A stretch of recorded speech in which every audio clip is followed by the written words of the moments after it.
Welcome everyone to the second hearing of the Select Committee on the Weaponization of the Federal Government. The chair now recognizes himself for an opening statement. In the run-up to the 2020 presidential election, FBI Special Agent Elvis Chan, in his deposition in Missouri versus Biden, said that he repeatedly informed Twitter and other social media platforms of the likelihood of a hack and leak operation in the run-up to that presidential election. He did it even though there was no evidence. In fact, he said in his deposition that we hadn't seen anything, no intrusions, no hack, yet he repeatedly told him something was coming. Yoel Roth, head of trust and safety at Twitter, testified that he had had regular meetings with the Office of the Director of National Intelligence, the Department of Homeland Security, the FBI, and other folks regarding election security. During these weekly meetings, federal law enforcement agencies communicated that they expected a hack and leak operation. The expectations of a hack and leak operation were discussed throughout 2020, and he was told they would occur in a period shortly before the 2020 presidential election, likely in October. And finally, he said, I also learned in these meetings that there were rumors that a hack and leak operation would involve Hunter Biden. So, what did the government tell him? A hack and leak operation was coming. How often did the government tell him this? Repeatedly for a year. When did the government say it was going to happen? October of 2020. And who did the government say it would involve? Hunter Biden. Now think about it.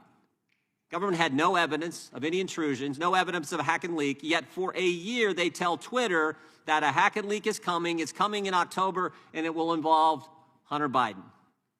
No evidence, but the FBI knows what's going to happen, when it's going to happen, and who it's going to involve. Now, that's amazing. That is amazing to me. Maybe they get the time right. We're kind of used to October surprises every 4 years. So maybe they get the time right, but they got the time, they got the method, and they got the person. That's amazing. It's almost like these guys were clairvoyant. How did they know? How did they know? Maybe it's because they had the laptop, and they had had it for a year. They had the laptop, they knew it wasn't hacked, but that's not what they told Twitter.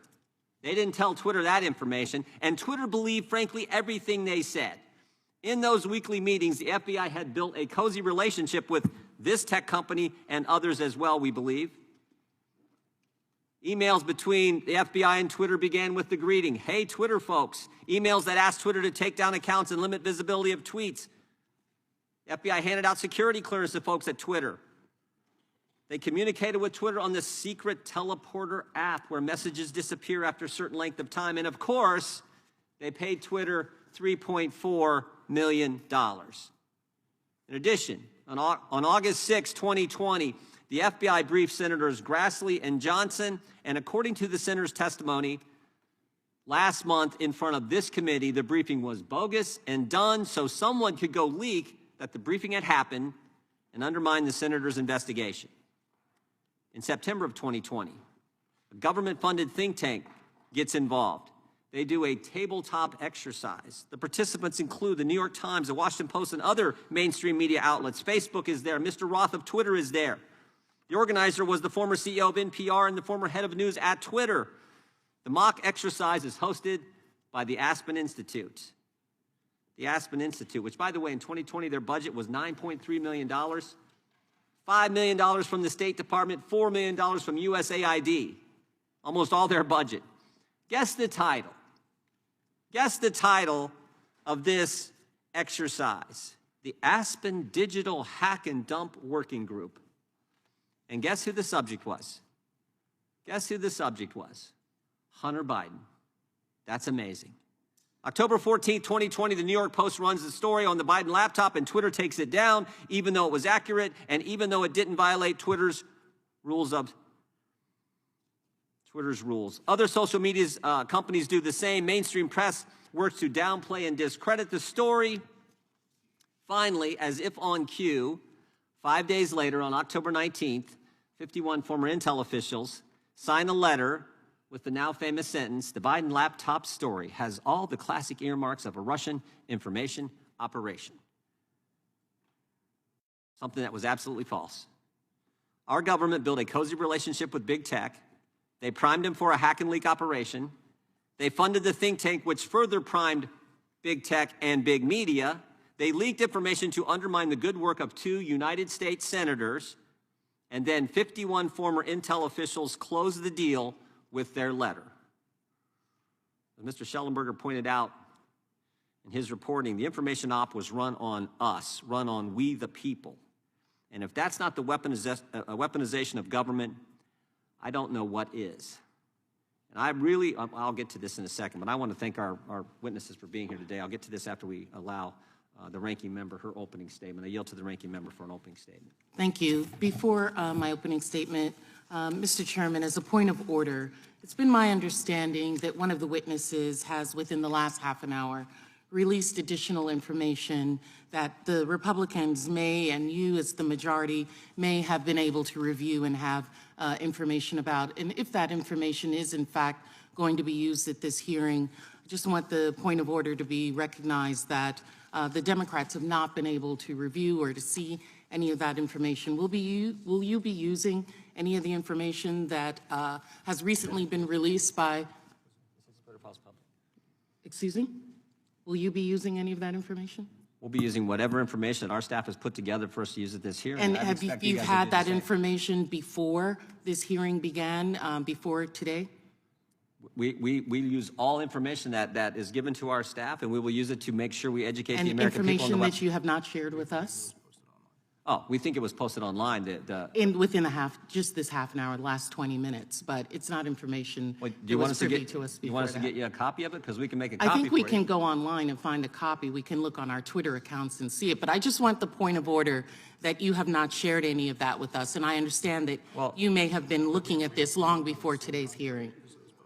We obtained it at the same time frame that was posted online. Before we continue, is one of your colleagues trying to speak to me? Or I think this was a conversation between you and me. I was speaking to the parliamentarian, if you don't mind. Oh, okay. It's the gentlelady's time. Okay. All right. Well, and I recognize you for an opening statement. And I had a point of order, which I was asking you to address. And I answered your question. Okay, great. Now I will begin my opening statements. 3 weeks ago, House Oversight had this hearing with actual Twitter executives who had actual firsthand knowledge about what happened in 2020.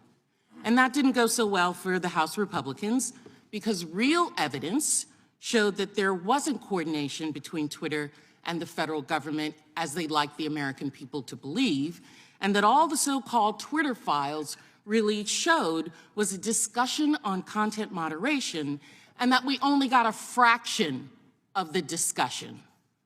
So now we're back again, no surprise. What else have they got to talk about? Not what's interested in the American people are interested, not what taxpayer dollars have brought us here to Washington to do. And the Republicans have brought in 2 of Elon Musk's public scribes to release cherry-picked, out-of-context emails and screenshots designed to promote his chosen narrative, Elon Musk's chosen narrative, that is now being parroted by the Republicans because the Republicans think that these witnesses will tell a story that's going to help them out politically. On Tuesday, the majority released an 18-page report claiming to show that the FTC is, quote, harassing Twitter. Oh my, poor Twitter. Including by seeking information about its interactions with individuals before us today. How did the report reach this conclusion?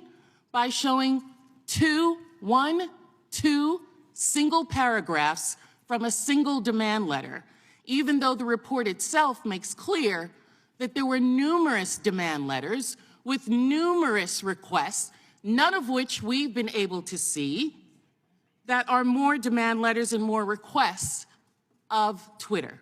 In other words, the conclusions are based on a fraction of information out of context, cherry-picked, surprise, just like the Twitter files. The majority conveniently forgot to share with the public that in May of 2022, well before Musk acquired Twitter, the FTC had already fined the company $150 million for failing to safeguard users' data. Users, the American people, other individuals, its 150 million users, Twitter had not safeguarded them. Twitter entered into this consent agreement that required it to make regular reports to the FTC, and the previous consent decree between Twitter and the FTC was entered into in 2011. Elon Musk might not like this requirement, but Twitter had issues with FTC long before Musk bought the company, and there's nothing political about that. We've asked for the full set of documents that Musk must have shared with the Republicans on the committee, but we can draw some logical conclusions from what we have been given. You know what the Republican report actually shows? Two conclusions. First, the FTC has extraordinarily serious concerns about Twitter's handling of consumers' data, and that there's something going on between congressional Republicans and Elon Musk. Mr. Chairman, Americans can see through this. Musk is helping you out politically, and you're going out of your way to promote and protect him and to praise him for his work. This isn't just a matter of what data was given to these so-called journalists before us now. There are many legitimate questions about where Musk got the financing to buy Twitter. We know for a fact that foreign countries like Qatar, Saudi Arabia, and possibly even Russia and China are investors presently in Twitter. Do these countries now have access to private Twitter user data? What agreements has Elon Musk reached with them? We know how Elon Musk funded the purchase because it's public. Let's look at a slide here. Here's what it shows. Musk got $500 million in financing from Binance. That's in highlight for you. A crypto exchange platform run by Chinese billionaire. That billionaire has described his funding as a small contribution to the cause. I don't know what that cause is. Musk got $1 billion from Larry Ellison, whose super PAC spent millions on Republican candidates last cycle, including election deniers. Musk got $375 million, highlighted here, from Qatar, which has recently been questioned about its lobbying practices. Musk got $700 million from Vi Capital, a secretive investment fund based in Dubai. And very interesting, as you can see down below, the nephew of the Saudi king is Twitter's second largest investor at a much larger amount. And the chair wants us to think that Elon Musk is the victim. The chairman wants us to believe that the Republicans are concerned with the federal government unfairly going after Twitter and Twitter unfairly taking down conservative posts. Just like we did several weeks ago, we're going to show that's not what the evidence shows. I want to underscore the very real threat posed by Twitter files and by the witnesses in front of us today. Here's Yoel Roth describing the harassment he and other former Twitter employees have faced because of the irresponsible way in which the witnesses in front of us and others have released this cherry-picked, out-of-context data.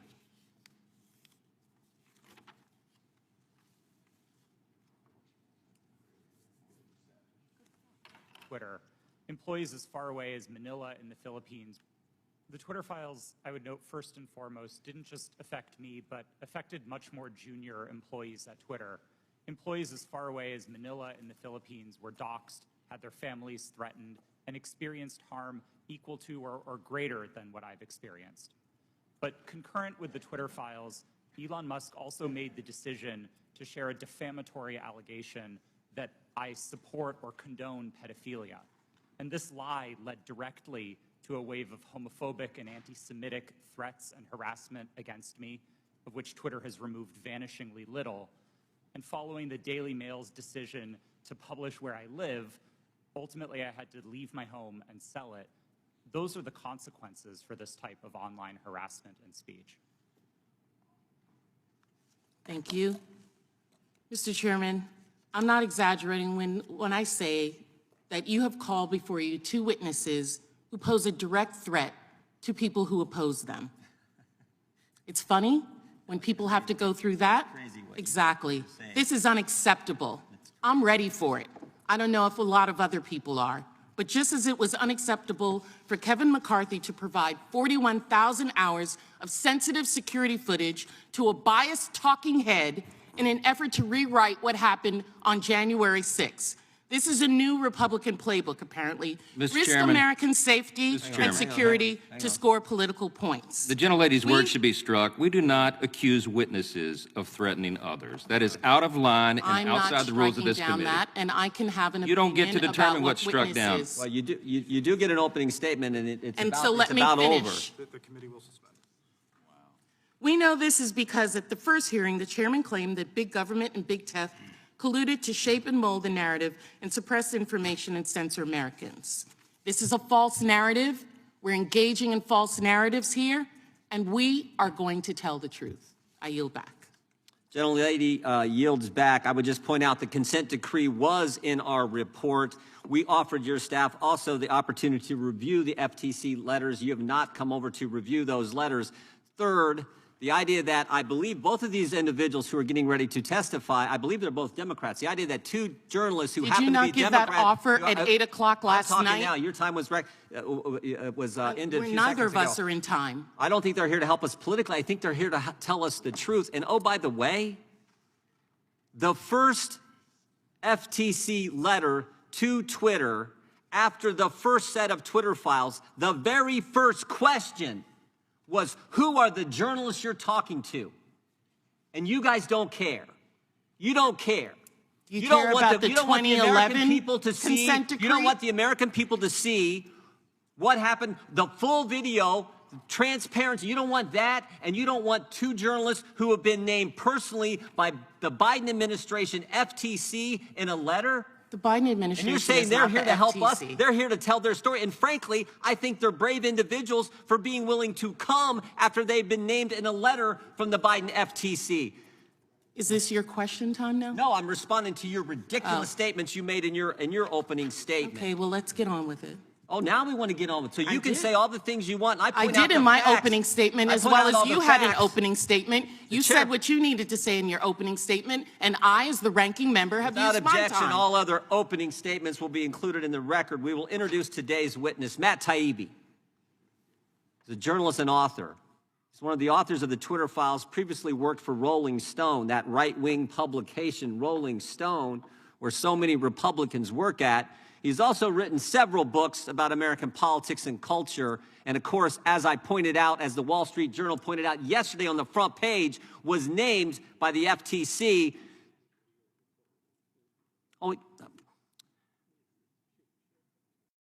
Michael Schellenberger is also a journalist, author, and one of the authors of the Twitter files. He's also co-founded several nonprofits, including Breakthrough Institute, Environmental Progress, and the California Peace Coalition, another right-wing Republican organization, I'm sure. His work often focuses on crime and drug policy, homelessness, and the climate. We welcome our witnesses and thank them for appearing today. We will begin by swearing you in. Would you please stand and raise your right hand? Do you swear or affirm under penalty of perjury that the testimony you're about to give is true and correct to the best of your knowledge, information, and belief, so help you God? Let the record show both witnesses have answered in the affirmative. Thank you, and be seated, please. We will now start with Mr. Taibbi. You guys, I think, understand the... Do you want to go with Mr. Schellenberger? We can go with Mr. Schellenberger. We'll start with Mr. Schellenberger. You understand how it works. You get 5 minutes. Make sure you hit the microphone so we can all hear. When it gets to yellow, it means just like you would expect, time to start winding up, and when it gets to red, it's time to stop. And we'll be a little bit leaning on the time. Mr. Schellenberger, you are recognized for your opening statement. Chairman Jordan, Ranking Member Plaskett, members of the committee, thank you very much for inviting my testimony. In his 1961 farewell address, President Dwight Eisenhower warned of, quote, the acquisition of unwarranted influence by the military-industrial complex. Eisenhower feared that the size and power of the complex, or cluster, of government contractors and the Defense Department would, quote, endanger our liberties or democratic processes. How did he mean that? Through, quote, domination of the nation's scholars by federal employment, project allocations, and the power of money. He feared public policy would become the captive of a scientific, technological elite. Eisenhower's fears were well-founded. Today, American taxpayers are unwittingly financing the growth and power of a censorship industrial complex run by America's scientific and technological elite, which endangers our liberties and democracy. I'm grateful for this opportunity to offer this testimony and sound the alarm over the shocking and disturbing emergence of state-sponsored censorship in the United States of America. The Twitter files, state attorneys general lawsuits, and investigative reporters have revealed a large and growing network of government agencies, academic institutions, and non-governmental organizations that are actively censoring American citizens, often without their knowledge, on a range of issues. I do not know how much of the censorship is coordinated beyond what we have been able to document, and I will not speculate. I recognize that the law allows Facebook, Twitter, and other private companies to moderate content on their platforms, and I support the right of governments to communicate with the public, including to dispute inaccurate information. But government officials have been caught repeatedly pushing social media platforms to censor disfavored users and content.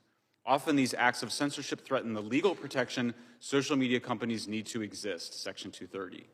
If government officials are directing or facilitating such censorship, notes one law professor, it raises serious First Amendment questions. It is axiomatic that the government cannot do indirectly what it is prohibited from doing directly. Moreover, we know that the U.S. government has funded organizations that pressure advertisers to boycott news media organizations and social media platforms that refuse to censor and/or spread disinformation, including alleged conspiracy theories. The Stanford Internet Observatory, the University of Washington, the Atlantic Council's Digital Forensic Research Lab, and Graphica have all inadequately disclosed ties to the Department of Defense, the CIA, and other intelligence agencies. They work with multiple U.S. government agencies to institutionalize censorship research and advocacy within dozens of other universities and think tanks. It is important to understand how these groups function. They are not publicly engaging with their opponents in an open exchange of ideas. They aren't asking for a national debate over the limits of the First Amendment.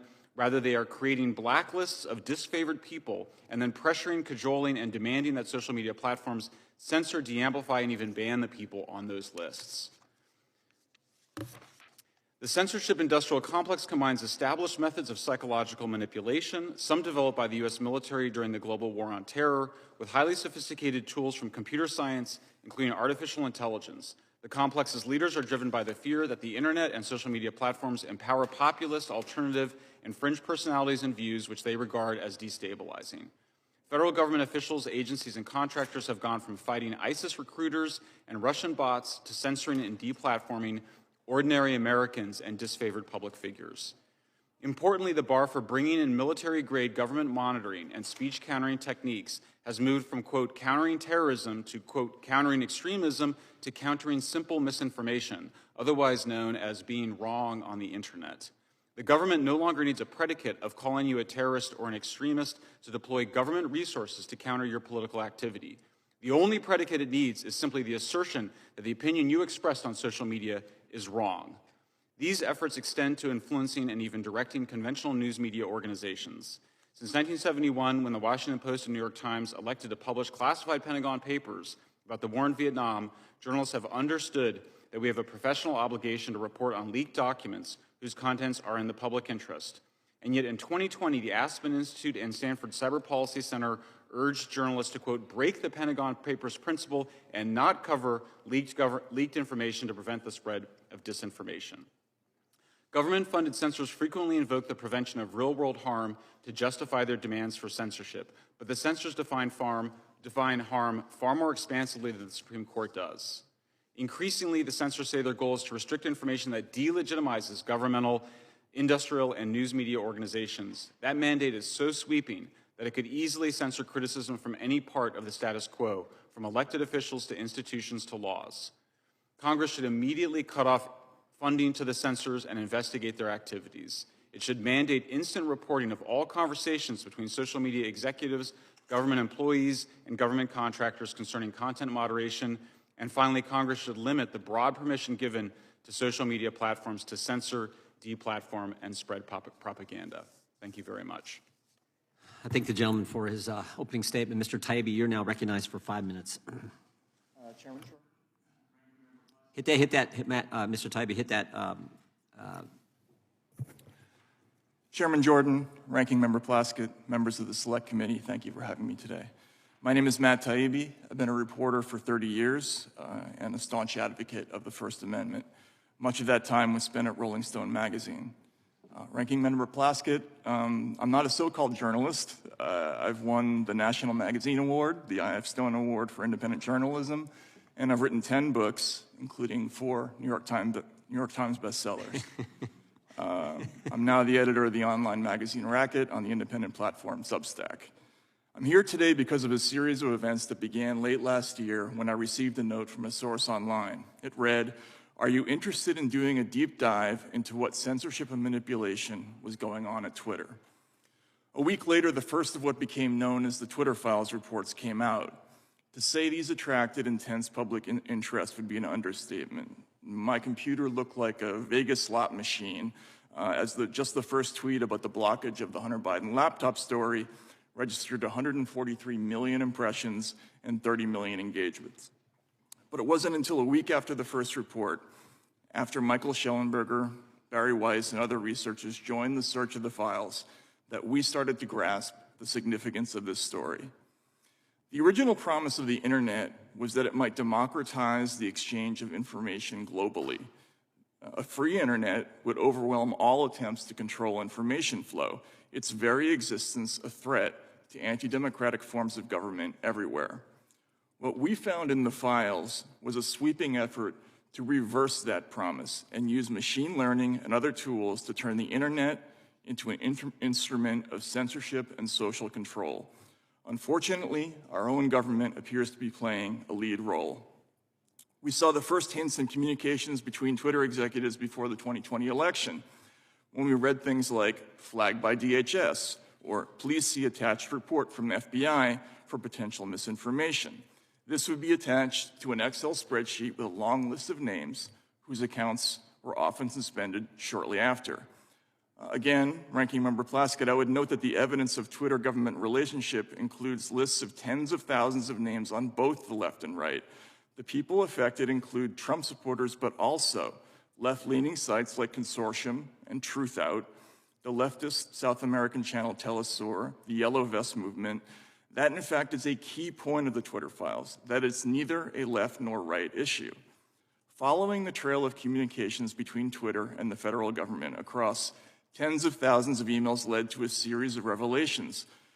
Mr. Chairman, we summarized and submitted them to the committee in the form of a new Twitter Files thread, which was also released to the public this morning. We learned Twitter, Facebook, Google, and other companies developed a formal system for taking in moderation requests from every corner of government, from the FBI, the DHS, the HHS, DOD, the Global Engagement Center at State, even the CIA. For every government agency scanning Twitter, there were perhaps 20 quasi-private entities doing the same thing, including Stanford's Election Integrity Partnership, NewsGuard, the Global Disinformation Index, and many others, many taxpayer-funded. A focus of this fast-growing network, as Mike noted, is making lists of people whose opinions, beliefs, associations, or sympathies are deemed misinformation, disinformation, or malinformation. That last term is just a euphemism for true but inconvenient. Undeniably, the making of such lists is a form of digital McCarthyism. Ordinary Americans are not just being reported to Twitter for de-amplification or deplatforming, but to firms like PayPal, digital advertisers like Xandr, and crowdfunding sites like GoFundMe. These companies can and do refuse service to law-abiding people and businesses whose only crime is falling afoul of a distant, faceless, unaccountable, algorithmic judge. As someone who grew up a traditional ACLU liberal, this mechanism for punishment and deprivation without due process is horrifying. Another troubling aspect is the role of the press, which should be the people's last line of defense in such cases. But instead of investigating these groups, journalists partnered with them. If Twitter declined to remove an account right away, government agencies and NGOs would call reporters for the New York Times, Washington Post, and other outlets, who in turn would call Twitter demanding to know why action had not yet been taken. Effectively, news media became an arm of a state-sponsored thought policing system. I'm running out of time, so I'll just sum up and say, it's just not possible to instantly arrive at truth. It is, however, possible, becoming technologically possible to instantly define and enforce a political consensus online, which I believe is what we're looking at This is a grave threat to people of all political persuasions. The First Amendment and an American population accustomed to the right to speak is the best defense left against the censorship industrial complex. If the latter can knock over our first and most important constitutional guarantee, these groups will have no serious opponent left anywhere. If there's anything the Twitter files show, it's that we're in danger of losing this most precious right, without which all democratic rights are impossible. Thank you for the opportunity to appear, and I'd be happy to answer any questions from the committee. Thank you, Mr. Taibbi. We appreciate both of your opening statements. The chair now recognizes the gentleman from Louisiana, Mr. Johnson, for 5 minutes of question. Gentlemen, thank you both for being here. It is not surprising that the minority is already attacking you in its opening statement. We apologize to both of you. You shouldn't be treated that way. Some of the defenders of big tech and the Biden administration, as we know, have worked very hard to cast doubts on the legitimacy of your reporting, and some have gone so far to state it's irrelevant if Twitter was suppressing speech in coordination with the federal government. But this morning, we saw a stunning display of their attack of your character. We shouldn't be surprised. This is what the defenders of big government corruption do. This is the playbook. They destroy the messenger. We just saw it here on live television, and everybody can see it for themselves. And the whistleblowers, of course, as well. Look, this is what we know. What you've documented carefully in the Twitter files are a couple of key facts. People will hear a lot of things today, but this is what they need to know. The federal government, from Democrat members of Congress to intelligence agencies, including the FBI, used Twitter and other social media companies to censor Americans' speech. If the alarm bells are not going off, then you're not paying attention. Over the past 3 years, documents show, they prove what you guys have uncovered here, is there's communication between Twitter and the FBI. It was constant, it was pervasive. Twitter was basically an FBI subsidiary before Elon Musk took it over. The Twitter files revealed that by 2020, Twitter was engaged in open information sharing with the intelligence community, and now we know there were many intelligence agencies apparently involved in this. The FBI pressured Twitter to act on election-related tweets leading up to the 2022 election. Of course, they did it in 2020 as well. And Twitter dutifully censored content as a result. Twitter executives restricted accounts. They censored speech that conflicted with the left's narrative. Twitter has used its internal tools to control and manipulate speech considered misinformation. And who was determining that? It was the government bureaucrats. Documents show that Twitter used visibility filtering to restrict certain accounts and posts and removed people from the platform altogether. The Twitter files should be a matter of bipartisan concern for every member of Congress and every American citizen, because it is a bedrock principle of our constitutional system that the government does not get to decide what speech is acceptable or true. Under the First Amendment, Americans have a right to speak freely, regardless of whether their speech upsets the preferred narrative. In fact, that's when it needs the most vigorous protection. Everybody on the left used to believe in that, or at least they purported to. Government and media fact-checkers frequently get things wrong. The American people can't and shouldn't rely on so-called experts to be the arbiters of truth, disinformation boards and the like. It doesn't matter what political party you're in, government should not suppress important debates in public discourse. Gentlemen, let me start with Mr. Taibbi. You have a long, award-winning journalist career. You just highlighted here decades of experience reporting on some of the most complex and important issues of our time. Where do you rate your reporting on the Twitter files among your whole body of work throughout your career? How serious is this? Well, first of all, Mr. Congressman, thank you for the question. I would say, you know, I spent 10 years covering the aftermath of the 2008 financial crisis. That was obviously a very serious issue, but this Twitter file story and what we're looking at now and what we're investigating now, I don't think there's any comparison. This is by far the most serious thing that I've ever looked at, and it's certainly the most grave story that I've ever worked on personally. I want to ask you both the same question, and that is, first of all, has anyone from the federal government contacted you during the course of this investigation or since you've reported on the Twitter files? And number two, who do you think are the most egregious federal government agencies involved in this censorship exercise? Let me start with Mr. Schellenberger. Thank you, Congressman. I have not been contacted by thank you, Congressman. I have not been contacted by anybody in the Biden administration relating to this topic.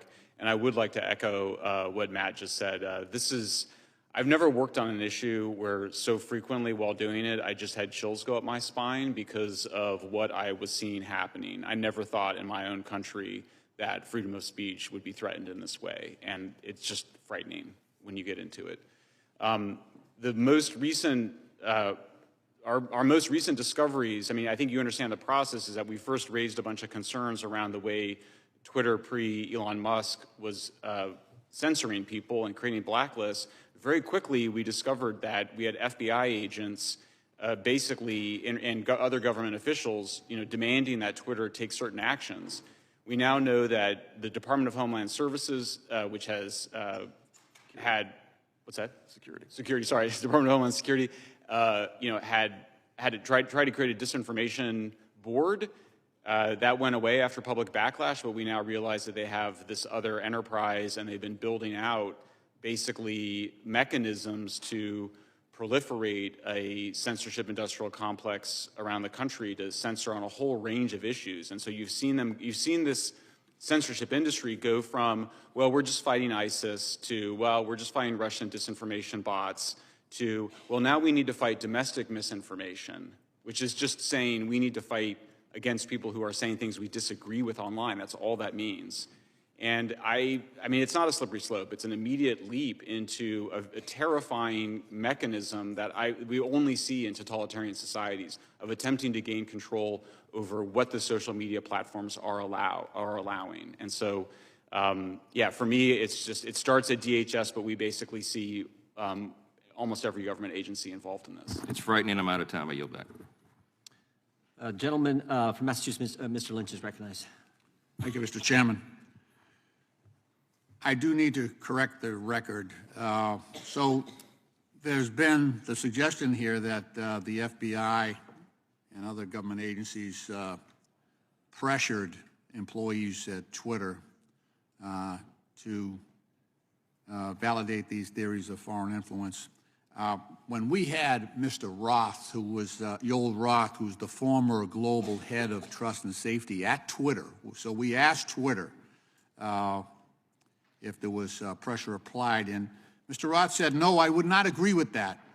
The FBI, this is his quote, the FBI was quite careful and quite consistent to request review of the accounts, but not to cross the line into advocating for Twitter to take any particular action. So that's what Twitter said about the actions of the FBI vis-a-vis Twitter. Mr. Taibbi,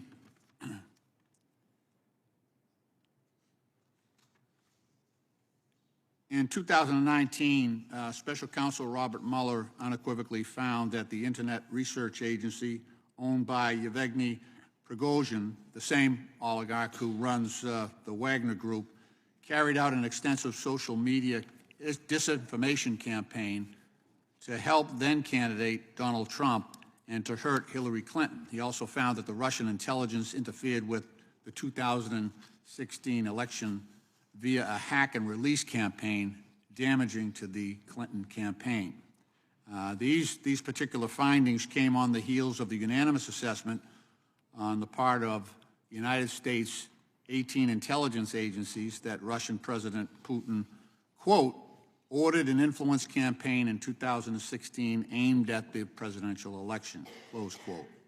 They also followed the release of a bipartisan Senate Intelligence Committee report finding that Russia and Vladimir Putin engaged in, I quote, aggressive, multifaceted effort to influence the U.S. president election. So, Mr. Taibbi, do you believe that the Russians and their oligarch-controlled Internet Research Agency interfered in the 2016 election via this social media disinformation campaign? Do you believe that? Mr. Congressman, my disagreement with the issue is... I think this is basically a yes or no question. Either you think so or you don't, and I don't have a lot of time, so... Okay, well then I'm going to answer not in the sense that you're putting it. Okay. I think Okay. all countries All right. engage in offensive information operations. The question is scale. Do you believe that the Russia Twitter files engaged in a hacking, reclaiming my time? This is how it works now. I'll ask the questions and you try to provide an answer if you can. You have to allow him to answer. Do you sir. believe? The gentleman is out of order and should not be interrupting a member asking a question on our side, Mr. Chairman. Reclaiming my time from everyone, do you believe that Russia engaged in a hack and release campaign damaging to the Clinton campaign back in 2016? Again, I don't know. And I would say it's irrelevant. All right, let me ask Mr. Schellenbeck. These are pretty easy questions. That's just whether you believe it or not. Mr. Schellenbeck, same question. Do you believe that the Russian oligarch-controlled Internet Research Agency interfered in the 2016 election? I think that they tried to. Okay, fair enough. Mr. Schellenbeck, do you believe that the Russians engaged in a hack and release campaign with respect to the damaging information they released regarding the Clinton campaign? To the best of my awareness, that is what happened. Okay, yes. fair enough. Thank you. That's not the same thing. The reason influencing. I understand. I understand. Yeah. Also, that material was true. Yeah. Look. Let me introduce a couple of documents just to reinforce that we've got. That is not a legitimate predicate for censorship. Unanimous. Reclaiming my time. Sure. Gentleman's out of order. So, Mr. Chairman, I'll ask unanimous consent to enter the indictment in the United States versus the Internet Research Agency, U.S. District Court for the District of Columbia, number 1-18-32, and also ask to enter into the record the executive summary to Volume 1 of the Mueller Report, which states, in March 2016, the GRU began hacking, this is the Russian agency, began hacking the email accounts of the Clinton campaign, volunteers and employees, including campaign chairman John Podesta. The GRU later released additional materials through the organization WikiLeaks. The presidential campaign of Donald Trump showed interest in WikiLeaks releases of the documents and welcomed their potential damage to candidate Clinton. So I've introduced these documents. Without objection. Thank you, Mr. Chairman.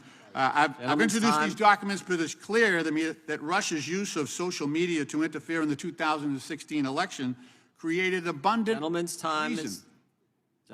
reason Okay, I think for social media platforms to be concerned. Gentleman's time has expired. Without objection, these documents are entered into the record. We now recognize the gentleman from California, Mr. Issa, for 5 minutes. Thank you, Mr. Chairman.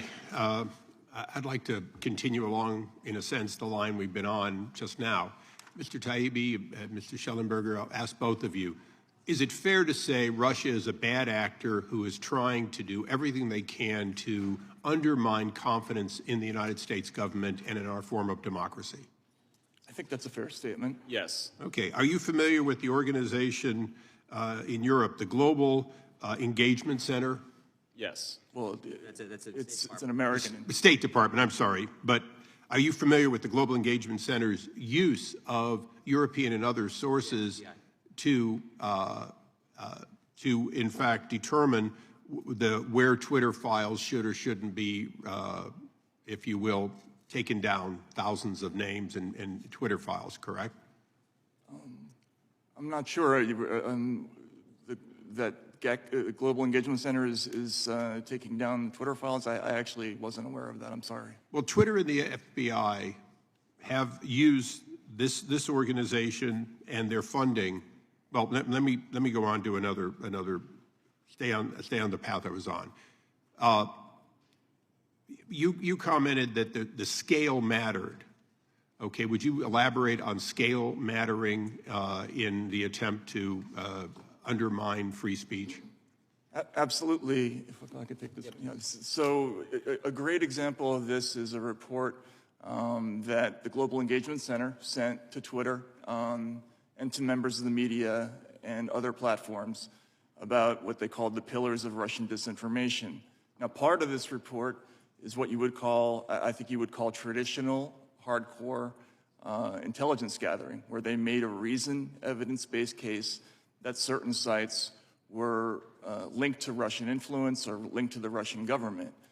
In addition to that, however, they also said that sites that, quote, generate their own momentum and have opinions that are in line with those accounts are part of a propaganda ecosystem. Now, this is just another word for guilt by association. And this is the problem with the whole idea of trying to identify which accounts are actually the Internet Research Agency and which ones are just people who followed those accounts or retweeted them. Twitter initially did not find more than a handful of IRA accounts. It wasn't until they got into an argument with the Senate Select Intelligence Committee that they came back with a different answer. Okay, so scale matters, but let me go through a couple of quick questions that I think are part of the reason that we have this select committee. This country has political parties and people from what one might call the extreme left and extreme right. And even Congress has people that might be considered outside the main street of Republican and Democratic thinking. Those people speak regularly, and they have since our founding. Is that correct? Yes. And the ACLU and journalists almost always support their right to say what they believe, even if you disagree. Absolutely. And our Constitution says we will make no law to restrain exactly that kind of free speech. Yes. And that includes people who promote the idea that we should redistribute all wealth in a communist type way. As a matter of fact, we still have a communist party in the United States. Isn't that correct? It is. Okay, so the limit of free speech historically has been incitement to violence or anarchy, the actual overthrow of a government. Anything other than that is historically covered by the First Amendment. Yes. So when we look at the very nature of the State Department funding to affect domestic U.S. speech, was that speech outside the legal bounds? Did it call for insurrection or other criminal activities that would destroy our government? No, I mean, we did not. I mean, we're not saying that that didn't happen, but we're describing people having political arguments online. Right. So let me just, because my time's limited like everyone's.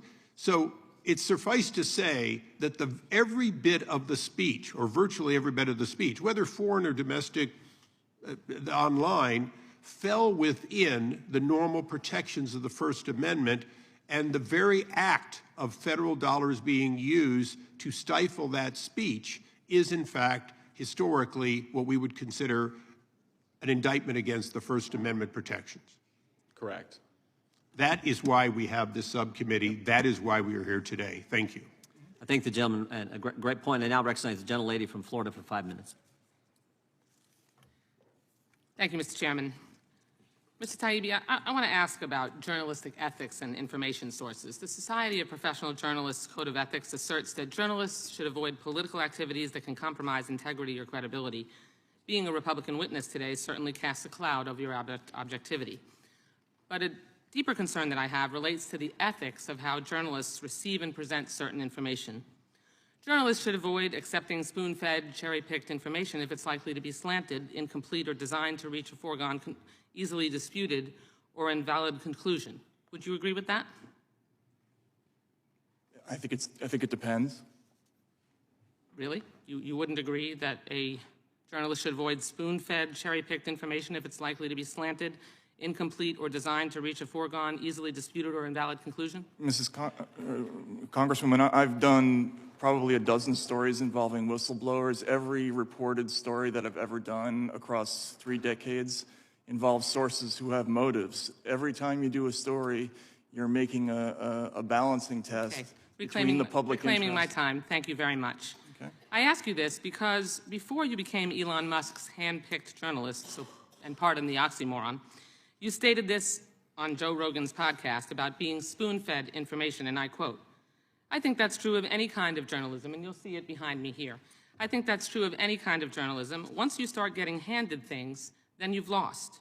They have you at that point, and you got to get out of that habit. You just can't cross that line." Do you still believe what you told Mr. Rogan? Yes or no? Yes or no? Yes. Good. Now, you crossed that line with the Twitter files. No. Elon Musk, it's my time. Please do not interrupt me. Elon Musk spoon-fed you his cherry-picked information, which you must have suspected promotes a slanted viewpoint, or at the very least generates another right-wing conspiracy theory. You violated your own standard, and you appear to have benefited from it. Before the release of the emails in August of last year, you had 661,000 Twitter followers. After the Twitter files, your followers doubled, and now it's 3 times what it was last August. I imagine your Substack readership, which is a subscription, increased significantly because of the work that you did for Elon Musk. Now, I'm not asking you to put a dollar figure on it, but it's quite obvious that you've profited from the Twitter files. You hit the jackpot on that Vegas slot machine to which you referred. That's true, isn't it? I've also reinvested. You've made some. No. Is it true that you have profited since you were the recipient of the Twitter files? You've made money. Yes or no? I think it's probably a wash, honestly. No, you have made money that you did not have before, correct?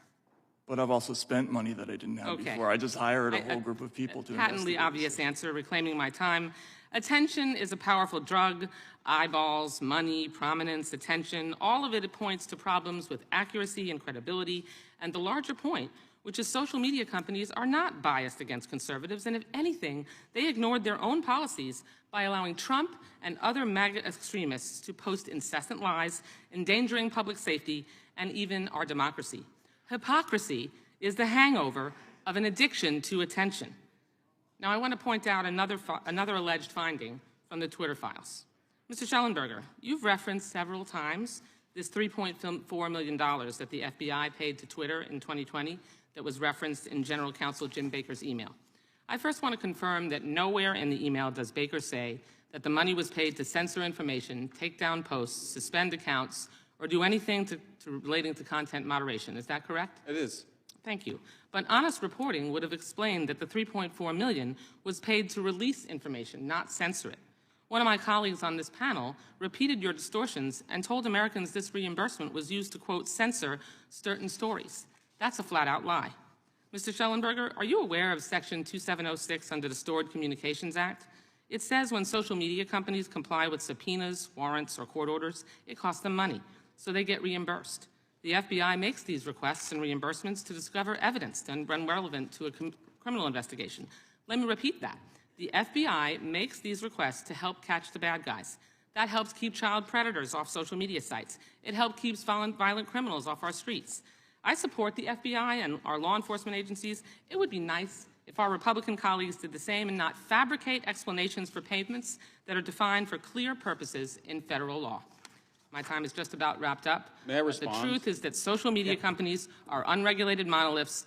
They pose danger to individuals. They allow posts that bring harm, and that's the bottom line. That the other side will not tell you. I yield back the balance of my time. Gentleman had no time to yield back, but I will let the gentleman, Mr. Schellenberger, respond. And I would also point out that I did not say what the FBI paid Twitter for. All I said was they paid Twitter $3.4 million. Mr. Chairman, point of order. I didn't ask Mr. Schellenberger a question. Yeah, but the witness wants to respond, and the witness have been invited at our guests, and frankly, they've been attacked by the federal government. Well, please do that. I'm going to let Mr. Schellenberger answer that before recognizing Mr. Bishop. So are you going to do that as we move down the line of questioners? The gentleman has not been recognized. You had your 5 minutes, and frankly, I think that's at the discretion of the chair. Mr. Schellenberger, you can respond briefly. I'll be brief, which is that my understanding from those files is that Twitter had decided not to take that money until recently. So if you read that email, what Stasha, I believe, the person that sent it, is saying is that they started taking money after previously not taking it. And I believe that the reason that they had not taken it earlier was because they did not want that financial conflict clouding their relationship. Mr. Chairman, the money is payment under federal law so that they can The gentleman from North Carolina, Mr. Bishop, is recognized for 5 minutes. The material that they've been asked for. I thank the gentleman. Mr. Taibbi, would you care to, I'm down here on this end, sir, would you care to respond to the attack on your ethics? You weren't given really an opportunity to answer. And if you'd be brief, I've got a bunch of stuff I want to ask you as well. Sure, just quickly, that moment on the Joe Rogan show, I was actually recounting a section from Seymour Hersh's book, Reporter, where he described a scene where the CIA gave him a story, and he was very uncomfortable.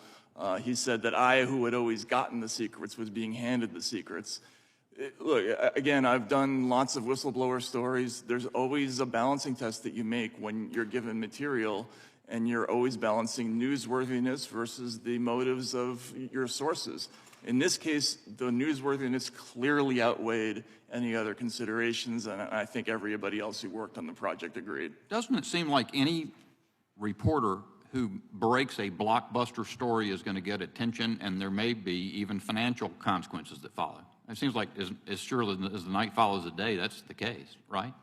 That is true, although I would like to clear up, some things that have been misrepresented. Not one of us has actually been paid to do any of this work. We've all, traveled on our own. We've hired our personnel on our own, and I've just hired a pretty large team to investigate this issue out of my own pocket. The fact that the attempt comes from the dais across the aisle to smear you, frankly, I think liberals, if I understand that, in your background, you're both good liberals, and you come in, and the Democrats' hostility to what you've undertaken is astonishing to behold, but it's part of the picture we're seeing. In Twitter Files number 15, Mr. Taibbi, you exposed Hamilton 68, a website associated with the German Marshall Fund that purported in a dashboard to identify Russian bot networks and became ubiquitously cited by media to identify media stories or narratives that supposedly flowed from Russia. From Russia! You showed that the front man for Hamilton 68 was Clint Watts, a former FBI agent. At Twitter, the trust and safety executives were ridiculing Hamilton 68 for the ludicrous identifications that it was making, which they could reverse engineer and figure out who those accounts were. And then in Twitter Files number 17, after disclosing Mr. Watts' identity, you disclosed that J.M. Berger is the creator of Hamilton 68. And guess what? He was a federal contractor, right? He was, yes. He denies that he worked on it for the Global Engagement Center, but he was an employee of theirs until about a month before the dashboard's release.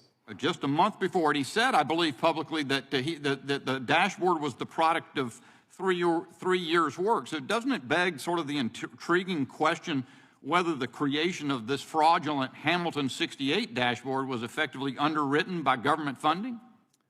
Yes, I think that's a good question. Certainly the German Marshall Fund, which is the NGO that is at the top of the chain in this organization. It's the German Marshall Fund, then the Alliance for Securing Democracy, and then Hamilton 68.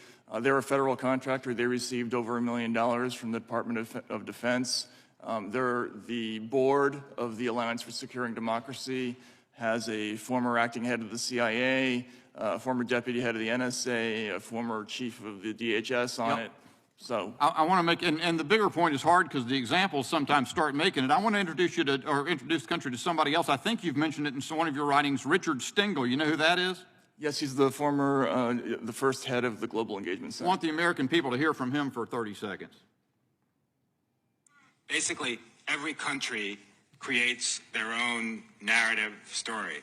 And my old job at the State Department was what people used to joke as the chief propagandist job. We haven't talked about propaganda. Propaganda, I'm not against propaganda. Every country does it, and they have to do it to their own population. Every country does it. Every country does propaganda, and they have to do it to their own people, is what Mr. Stengel said. If I understand correctly, he was the head of the Global Engagement Center at its creation, right?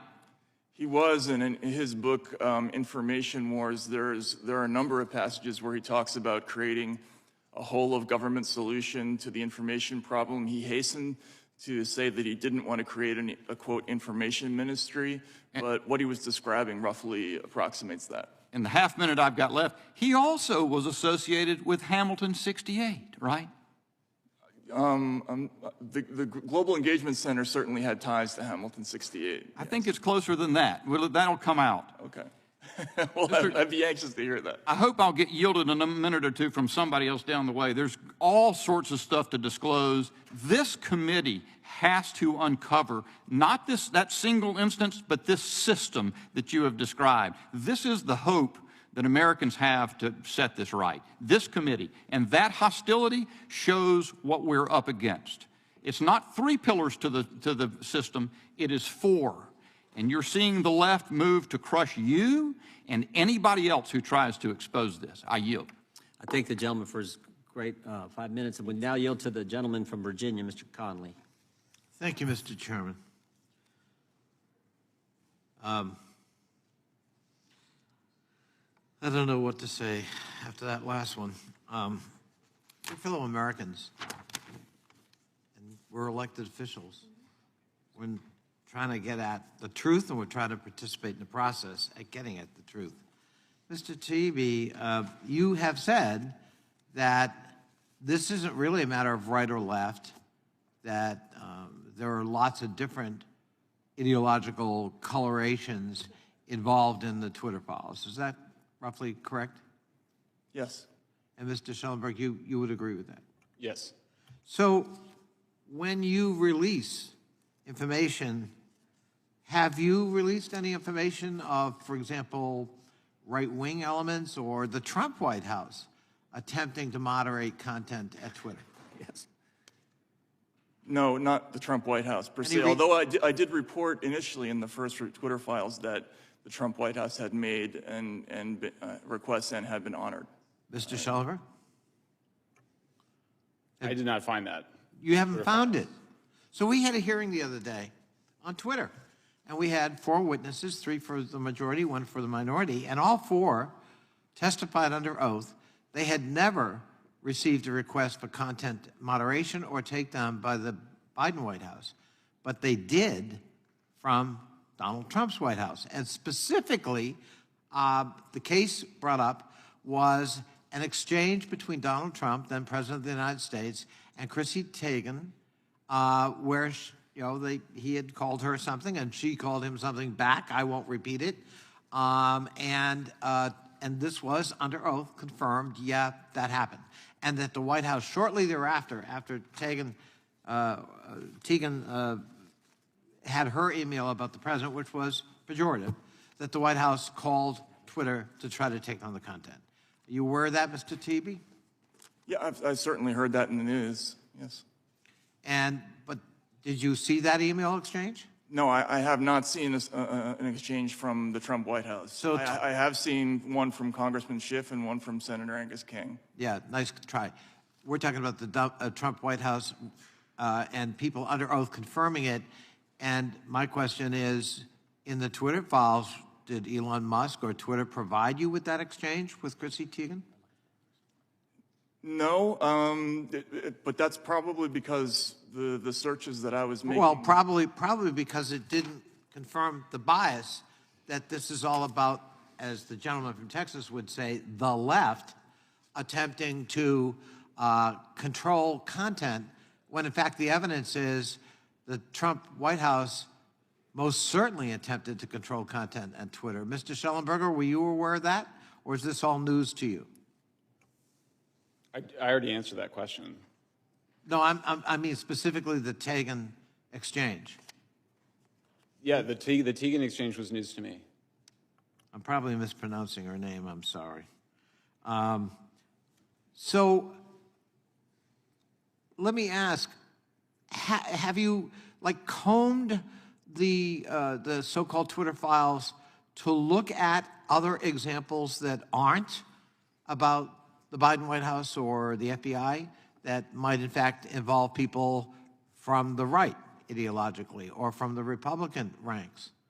Just to be fair. Well, again, Mr. Congressman, I mentioned before, we're focused not on the Biden administration or the Trump administration. In fact, just this morning, we released an exchange where Twitter talked about vetting the accounts of both Mr. Biden and Mr. Trump.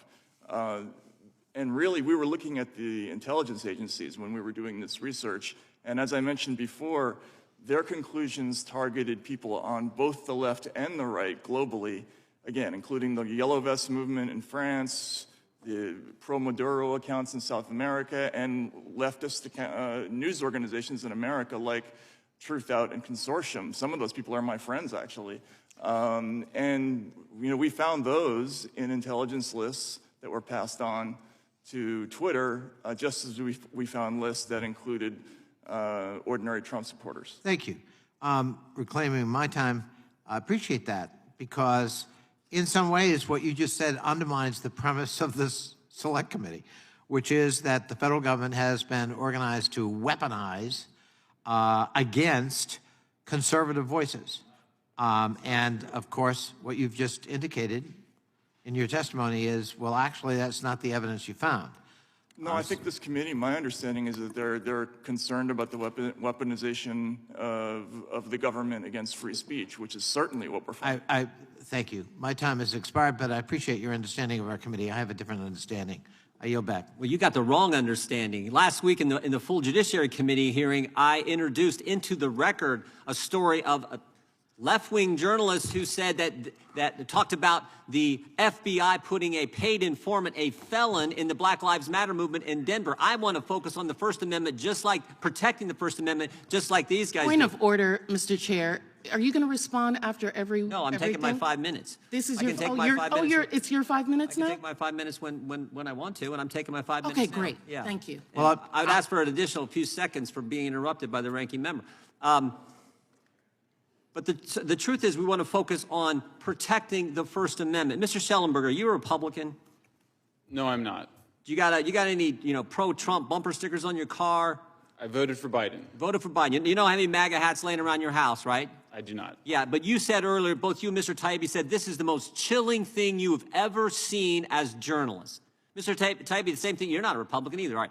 No, I'm not. You didn't vote for Trump. I mean, like, this is about protecting the First Amendment. Mr. Taibbi, I want to read from your Twitter file number 9. You say this: after weeks of Twitter files, the Bureau issued a statement Wednesday, referring to the FBI. Here's what the FBI said: it is unfortunate that conspiracy theorists and others are feeding the American public misinformation with the sole purpose of attempting to discredit the agency.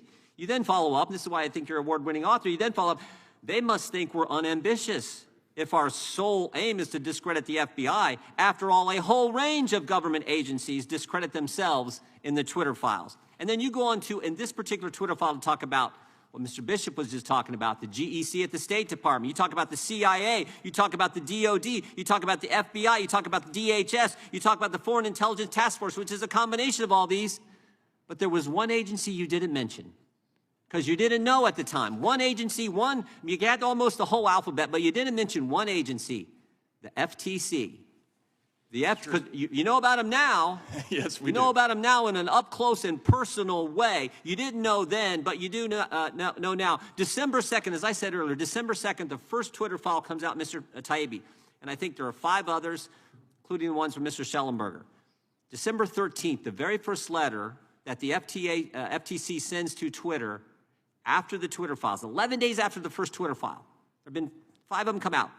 The FTC's first demand in that first letter after the Twitter files come out is identify all journalists, I'm quoting, identify all journalists and other members of the media to whom Twitter worked with. You find that scary, Mr. Taibbi, that you got a federal government agency asking a private company, who in the press are you talking with? Yeah, I do find it scary. I think it's none of the government's business which journalists a private company talks to and why. I think every journalist should be concerned about that, and the absence of interest in that issue by my fellow colleagues in the mainstream media is an indication of how low the business has sunk. There was once a real esprit de corps and a camaraderie within media. Whenever one of us was gone after, we all kind of rose to the challenge and supported. Used to be. Yeah. Used to be the case. That is gone now. We don't protect one another. You know what else used to happen? Democrats used to care about protecting First Amendment free speech rights, too. Now it's like, okay, if you're attacking, and I said this on the House floor, I said, don't think they won't come for you. Oh, the big tech, big media, cancel culture, they may come for Republicans and conservatives now, but the mob is never satisfied. They will keep coming. Mr. Schellenberger, you know who the chair of the FTC is? Not personally. Lena Khan. Lena Khan. You know who she used to work for? My understanding is the Judiciary Committee? Yeah, she's worked for these folks. These same folks have been attacking you today. Same folks. Chair of the FTC. Work for them. Here's what they said. Here's what she said in a letter where they ask about who these journalists... Again, they named 4 journalists by name. You were 2 of the 4. As I said before, I think it's frankly courageous and brave of you to show up today when you know the federal government's got an eye on you personally. Here's what they asked for in that letter. Any credentialing or background check Twitter has done on journalists. Now think about that. The federal government is saying, we want you to do a background check on members of the press. Freedom of the press mentioned in the First Amendment. And they're doing they want Twitter to do a background check on you before they can talk to you in America? The FTC, led by Lena Khan, who used to work for these guys, is asking that question? Now we know, now we all know why. You guys said at the outset, this is the most chilling story. And you guys are New York Times bestsellers, award-winning journalists, but in all your time in the journalism field, this issue, most important. And how this, I think, what'd you call it, Mr. Schellenberg, this is complex, what'd you call it, the censorship industrial complex. Totally, this web of censorship, big government, big tech, NGOs, all this web of censorship that Mr. Bishop was getting into in his line of questioning. That's what this committee is going to get to. And that's not right or left. That's not, this is just right or wrong. This is wrong. We know it's wrong, and it's about protecting the First Amendment. I yield back. I now recognize the ranking member for her 5 minutes. Thank you. Thank you very much, Mr. Chair. Mr. Taibbi, the emails and documents you've produced all date to around 2020. Is that correct? No, there's a significant portion of them from 2017 and 2018 as well. Thank you. And Mr. Schellenberger, what dates do you have? I believe that we had emails including 2022, 2021, 2020. That's also true. 2019.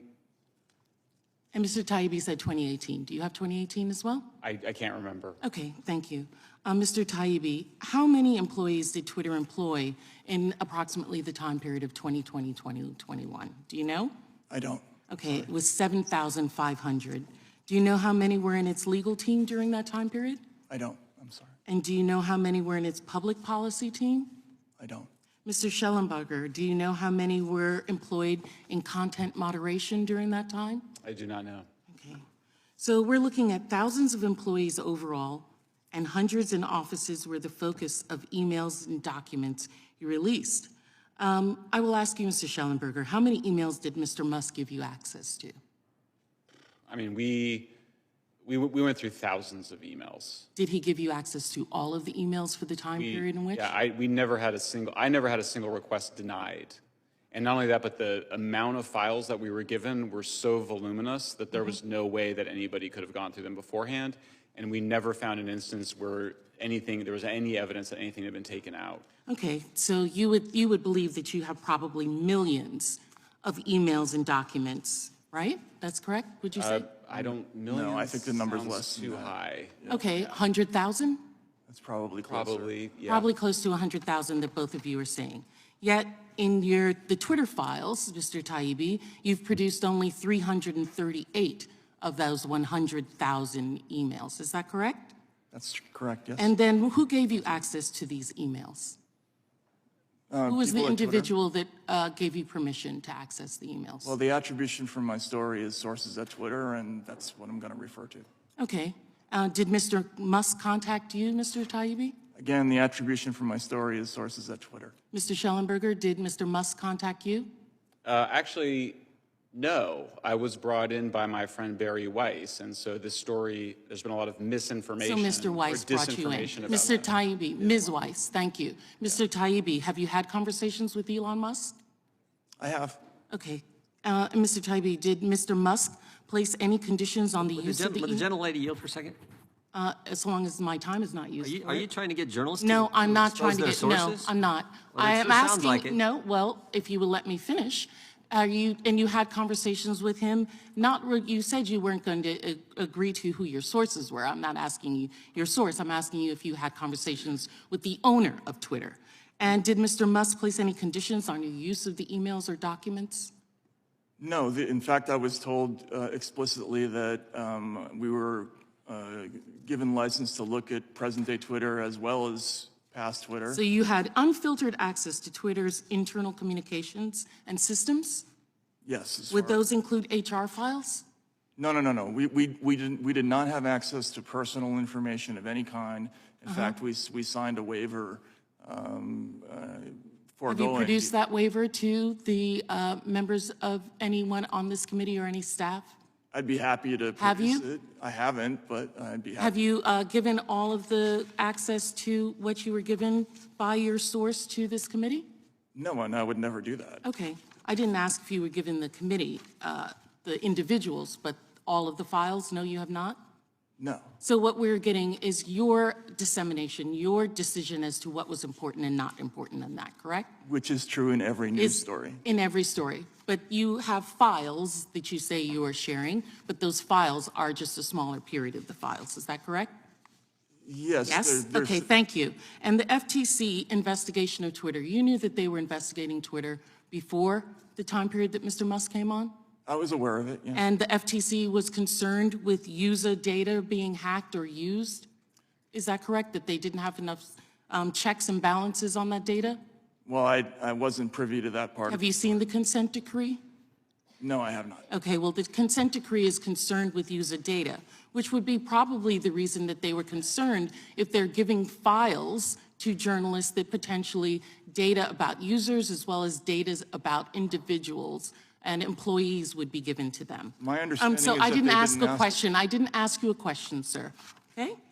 So do you know that Elon Musk paid $44 billion for Twitter? Is that correct, Mrs. Schellenberger? Were you aware of that? Yes, I read that. And did you know that he received that part of the funding from Saudi Arabia as well as Qatar? I heard that. And did you know that one of those individuals who owns Binance was the company Binance, while he has Canadian citizenship, he is a Chinese national. Were you aware of that? I did not know that. Okay, and that he stated that that was for the cause. But thank you very much for answering my questions. I yield back. Chair now recognizes the gentlelady from Wyoming for 5 minutes. Will the gentlelady yield for 20 seconds? Yes. I thank the gentlelady for yielding. I just think this is interesting. First, the FTC is asking for your backgrounds, and now the ranking member of the Committee on the Weaponization of Government is asking for your sources. If I that never doesn't asked them raise- for their sources. Yes, you I did, did and not ask for sources. what? I asked The if they were gentlelady is not- talking the to gentlelady Elon is not- Musk. not and they recognized. said that they were not talking. Well, you are not going to say I will I've yield asked back for to, I will sources. yield back to the Thank gentlelady. you. I thank her for With yielding. respect, you asked me who gave me I asked you who files. gave it to you, and once you said they were your sources, I then asked you if you had spoken with Elon Musk. I did not ask you who those sources were. The For gentlelady the from record. Keep the Wyoming is record correct. recognized, and she will receive an additional 20 seconds. The gentlelady is recognized for 5 minutes of questioning. Thank you, Mr. Chairman, and thank you to our witnesses for being here today and all of your important work that you have put into writing the Twitter files.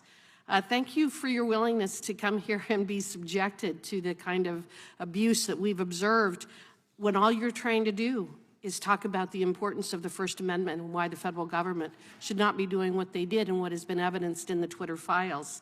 I often say that sunshine is the best disinfectant, and boy, after listening to you and reading the reports that I have, does our federal government need to be fumigated. Mr. Taibbi, I'd like to focus on Twitter Files Part 9, Twitter and other government agencies, as I think a lot of the evidence you present in this section touches on the major takeaways that are so important for Americans to understand about the seriousness of what was found in the Twitter files. In your testimony describing the cooperation between the federal government and tech companies like Twitter, you stated, quote, "A focus of this growing network is making lists of people whose opinions, beliefs, associations, or sympathies are deemed to be misinformation, disinformation, or malinformation," end quote. What's interesting to me is that what is missing from that list is the word unlawful. That's true, yes. And so it notably seems to be missing from the FBI's lexicon. In Part 9 of the Twitter files, Mr. Taibbi notes that the main conduit sending requests to Twitter would routinely label these flags as violations of Twitter's terms of service. Even Jim Baker, a Twitter employee at the time and someone who is allegedly a former general counsel of the FBI, stated, quote, "but also odd that they are searching for violations of our policies." Mr. Taibbi, what was the approximate percentage of the FBI requests to Twitter being based on the justification that the tweet violated the company's terms of service? Ms. Congressman, I would say that was a standard disclosure or a standard disclaimer in almost all the communications from the FBI to Twitter. There would usually be a line in there saying something like, "For your consideration, we believe the following 207 accounts may have violated your terms of service." But notably, they very rarely focused on words like truth or inaccuracy.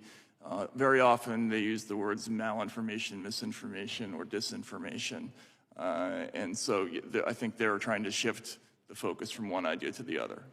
Okay, I think that's interesting as well. What do you make of the finding that the FBI found it its responsibility to police violation of a private company's terms of service as a priority over policing violations of U.S. federal law?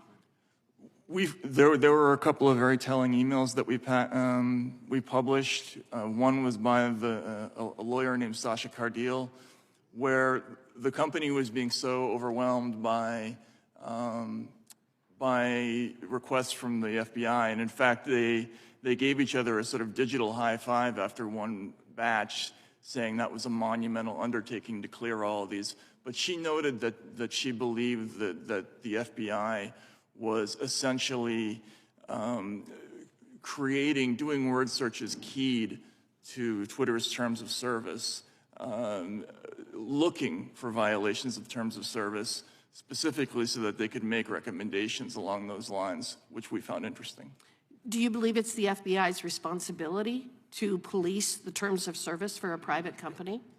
I do not. I think you cannot have a state-sponsored anti-disinformation effort and also without directly striking at the whole concept of free speech. I think the two ideas are in direct conflict, and this is a fundamental misunderstanding, I think, of a lot of the people who get into this world. Some of them, I believe, in a well-meaning way. I think they're actually trying to accomplish something positive, but they don't understand what free speech means and what happens when you do this. It undermines the whole concept that truth doesn't come from, isn't mandated, that we arrive at it through debate and discussion.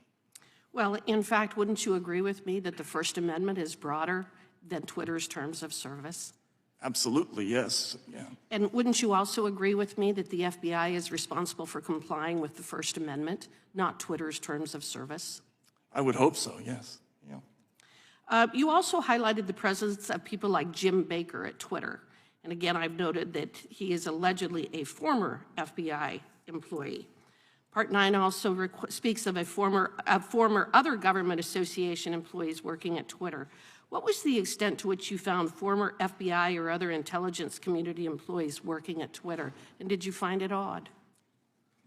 There was a significant quantity of people who had come from the intelligence world or who had worked at state agencies. In fact, that was a very common method by which members of people who are currently working in government would reach out to Twitter. For instance, we found an email by a current State Department official who reached out to a former State Department official asking that 14 ordinary Americans have their accounts deleted. That was in a recent Twitter Files release. So yes, there's an extraordinary number of these people. A lot of them come from the intelligence world, which we did find unusual, I think. Okay, thank you very much, and I yield back. Gentlelady's time is expired. I thank her. The gentleman from California is recognized for 5 minutes.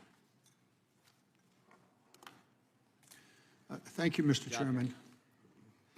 I still try to figure out where all of this is going to go, but we've heard a lot from our Republican colleagues claiming that somehow all of this interaction has led to Twitter censoring conservative voices. And I really want to look at what the evidence is that has or has not happened. In 2020, Twitter commissioned an objective study to examine whether its algorithms disproportionately promotes conservative or liberal voices. This was a massive study by researchers from the University of Cambridge and Berkeley. The analysis examined millions of Twitter accounts and 6.2 million news articles that were shared within the United States. The study results were quite clear. Twitter's algorithms actually amplifies conservative voices far more than liberal voices. So whatever comes of this question about pressure from the federal government, at least up until 2020, it didn't have an effect. A separate study, this one from the Indiana University, found that partisan accounts, especially conservative accounts, tend to receive more followers and follow more automated accounts. So, Mr. Taibbi and Mr. Schallenberger, are you familiar with these studies? I am. I am. Very good. Then you know that whatever you may be trying to tell us, the effect on Twitter didn't happen. No, I don't agree. Excuse me, it's my time, thank you. I can also give you many real analytical studies based on actual evidence, but since I have only 5 minutes, Mr. Chairman, if I might enter into the record these studies of what actually is going on at Twitter with regard to censorship or not censorship. Mr. Chairman, may I enter those into the file? Thank you, Mr. Chairman. I take that silence as a yes. Did you identify the document? I'm sorry. Certainly. These documents, studies that were done by universities and... We usually take a little bit, it takes a little bit more for unanimous consent than these documents, but without objection, we'll accept them into the record. Thank you, Mr. Chairman. These studies found that to the extent that far-right accounts are being suspended, it's not because of their ideology, but because they are spreading conspiracy theories like QAnon. You can see those up on the board. Talk about nonsense. QAnons, are you really ready for these dots? Where in the country is gone? The rest of the world will go. Q is real. On and on. They're up there, and they're now part of the file also. This type of speech that perhaps our Republican colleagues believe social media platforms, all of whom, by the way, are private companies, not government, are somehow obligated to post. No matter how crazy, how offensive a post might be, these private companies presumably must advance the lies, conspiracy theories, personal attacks promoted by radicals. Now, I'm pretty sure that if the Democrats held a hearing today to force Fox News to post certain content, my Republican colleagues would be up in arms.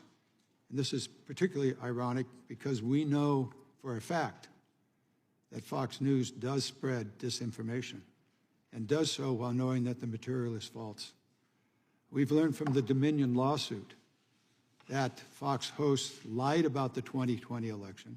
Its executives knew they were lying, and yet they were allowed to continue peddling their lies. Now, here's a reporter speaking to this issue, a Fox News reporter. He said, dangerously insane.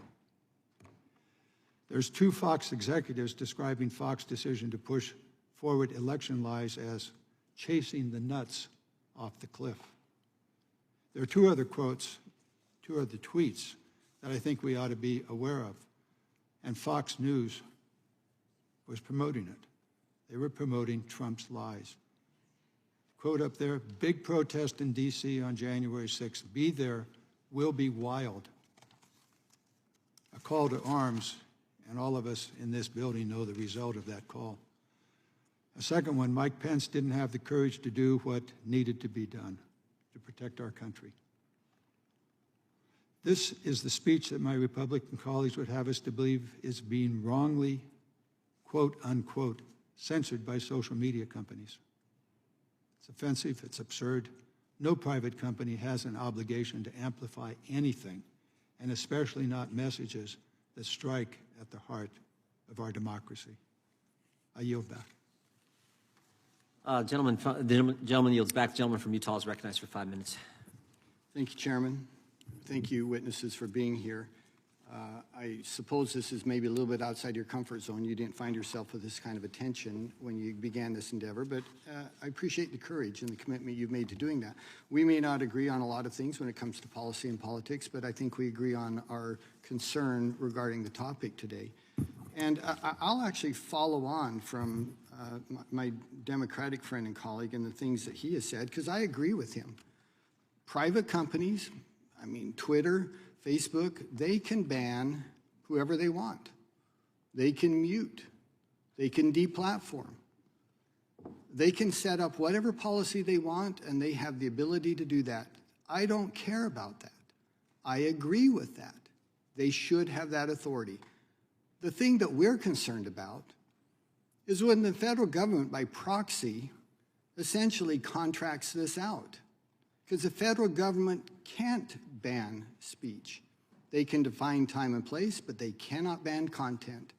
And anyone would be foolish to think that when the FBI comes to a private company and highlights speech and then would expect them to do nothing. Of course they would respond to that. The FBI knew they would respond to that. The FBI expected them to respond to that. And I could use a couple analogies if I could, and they sound dramatic, but they're exactly right. It's illegal for the United States to assassinate a foreign leader.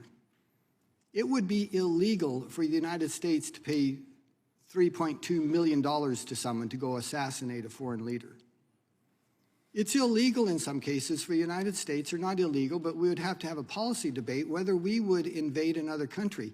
It would be illegal for the United States to pay a private company like the Wagner Group in Russia to go and fight their battles for them. And that's exactly what the FBI did here. They said, well, we can't do this ourselves. We'll contract it out. We'll launder this effort through another company. And I would just ask you to respond to that. Do you think I'm overly dramatic, or do you think I'm wrong in my characterization of what we see here? I don't. I think that's absolutely correct. Freedom of speech is the foundation for our democracy, and what we've seen here is federal government putting extraordinary amounts of pressure both on Twitter and Facebook. And we haven't talked about Facebook, but we now know that we have the White House demanding that Facebook take down factual information, and Facebook doing that. And with Matt's thread this morning, we saw the government contractors demanding the same thing of Twitter. Accurate information, they said, that needed to be taken down in order to advance a narrative. And I have to interrupt just to agree with you. For heaven's sakes, again, we've heard over here, well, they got to Fox News lies. There's a reason that 20% of the people trust media. Oh my gosh, if you want to have a conversation about lies and deception in the media, I would love to engage in that, because we've seen plenty of it over the last 6 years, and it's not coming from just Fox News. New York Times, CBS, NBC, every single one of them were saying things that they knew was not true. And they didn't say it once, they said it for years. And the White House, again, trying to stifle things that they know is true, but it doesn't fit their narrative. And I got to give one illustration in the few minute I have left. When you have an agent, Mr. Chan, who goes to his Twitter and says, please see below list of Twitter accounts which we believe violate your terms of service. I mean, how do you respond to that and defend that? Yeah, FBI should be looking at other private companies' policies and then highlighting, hey, these people might be violating your policies. Either one of you, Mr. Taibbi. If I could, yeah, no, I think thank you, Mr. Congressman, and there's an important point. In conjunction with our own research, there's a foundation, the Foundation for Freedom Online, which, there's a very telling video that they uncovered where the director of Stanford's Election Integrity Partnership talks about how CISA, the DHS agency, didn't have the capability to do election monitoring, and so that they kind of stepped in to quote, fill the gaps legally before that capability could be amped up. And what we see in the Twitter files is that Twitter executives did not distinguish between DHS or CISA and this group EIP. For instance, we would see a communication that said, from CISA escalated by EIP. So they were essentially identical in the eyes of the company. EIP, by its own data, and this is in reference to what you brought up, Mr. Congressman, according to their own data, they significantly targeted more what they call disinformation on the right than on the left by a factor, I think, of about 10 to 1. And I say that as not a Republican at all. It's just a fact of what we're looking at.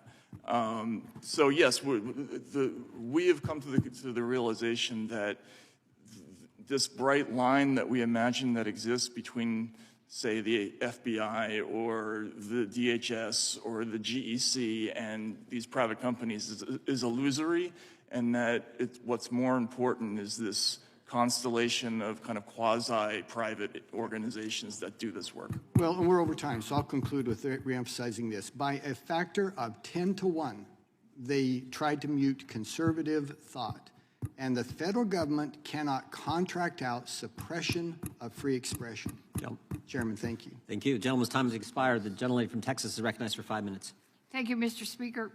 I didn't get that last time. I apologize, Mr. Chairman. Mr. Taibbi, I want to follow up a little bit on the ranking member's questions. When was the first time that Mr. Musk approached you about writing the Twitter files? Again, Congresswoman, that would... I just need a date, sir. But I can't give it to you, unfortunately, because this is a question of sourcing, and I don't give up. I'm a journalist. I don't reveal my sources. It's a question of chronology. No, that's a question of sourcing. Because you earlier said that someone had sent you through the internet some message about whether or not you would be interested in some information. Yes, and I refer to that person as a source. So you're not going to tell us when Musk first approached you? Again, Congressman, you're asking me to you're asking a journalist to reveal a source. So then you consider Mr. Musk to be the direct source of all this? No, now you're trying to get me to say that he is the source. I just can't answer your question. Well, it either is or he isn't. If you're telling me you can't answer because it's your source, well, then the only logical conclusion is that he is, in fact, your source. Well, you're free to conclude that. Well, sir, I just don't understand. You can't have it both ways, but let's move on because no, he can. He's a journalist. No, he can't because either Musk is the source and he can't talk about it, or Musk is not the source. And if Musk is not the source, then he can discuss. No one has yielded. The gentlelady's out of order. You don't get to speak. She's out of order because not he's recognized. interrupted. The gentlelady's not Chairman, recognized. you're not recognized, Mr. He has not said that. What he has said is he's not going to reveal his source, and the fact that Democrats are pressuring him to do so is such a violation. We're asking him about his conversations with Musk. The gentlelady has not yielded you time. You don't get I have to not just talk yielded over time her. to anybody. I want to reclaim my time, and I would ask the chairman to give me back some of the time because of the interruption. Mr. Chairman, I am asking you if you will give me the seconds that I lost. We will give you that 10 seconds. Thank you. Now, let's talk about another item that when you responded to the ranking member. You said that you had free license to look at everything, but yet you yourself posted on your I guess it's kind of like a web page. I don't quite understand what Substack is, but that what I can say is that in exchange for the opportunity to cover a unique and explosive story, I had to agree to certain conditions. What were those conditions? She asked you that question, and you said you had none, but you yourself posted that you had conditions. No, the conditions, as I've explained multiple times. No, sir, you've not explained. You told her in response to her question that you had no conditions. In fact, you kind of used the word license, that you were free to look at all of them, all 100,000 emails. The question was posed, was I free to write about? Sir, did you have any conditions? The condition was that we published on Sir, Twitter. did you have any conditions, yes or no? A simple question. Yes. All right, could you tell us what conditions those were? The conditions were an attribution, sources at Twitter, and that we break any news on Twitter. But you didn't break it on Twitter. Did you send the file that you released today to Twitter first? Did I send the? Sir, actually, I did. You yes. Yeah. Did you send it to Twitter first? The Twitter That was files one of the thread? conditions. Yes or no, sir? The Twitter files thread actually did come out first. But sir, you said earlier that you had to attribute all the sources to Twitter first. What you released today, did you send that to Twitter first? No. I posted it on Twitter. First, sir. Or did you give it to the ranking member, to the chairman of the committee or the staff of the committee first? Well, that's not breaking the story. That's giving. Yes, I did give. So you gave all the information that you did not give to the Democrats. You gave it to the Republicans first. Then you put it on Twitter? Actually, no. The chronology is a little bit confused. Well, then it's more or tell less us the what the same chronology was. I believe the thread came out first. Where? On Twitter. On Twitter. So then you afterwards gave it to the Republicans and not the Democrats? Yes, because I'm submitting it for the record as my statement. Did you give it to them in advance? I gave it to them today. You gave it to them today, but you still have not given anything to the Democrats. Well, I'll move on, and I wanted to ask Mr. Schellenberger the same question, sir. When did you first visit with or get contacted by Mr. Musk? I'm not going to reveal my sources, but like I said, I was invited by Barry Weiss.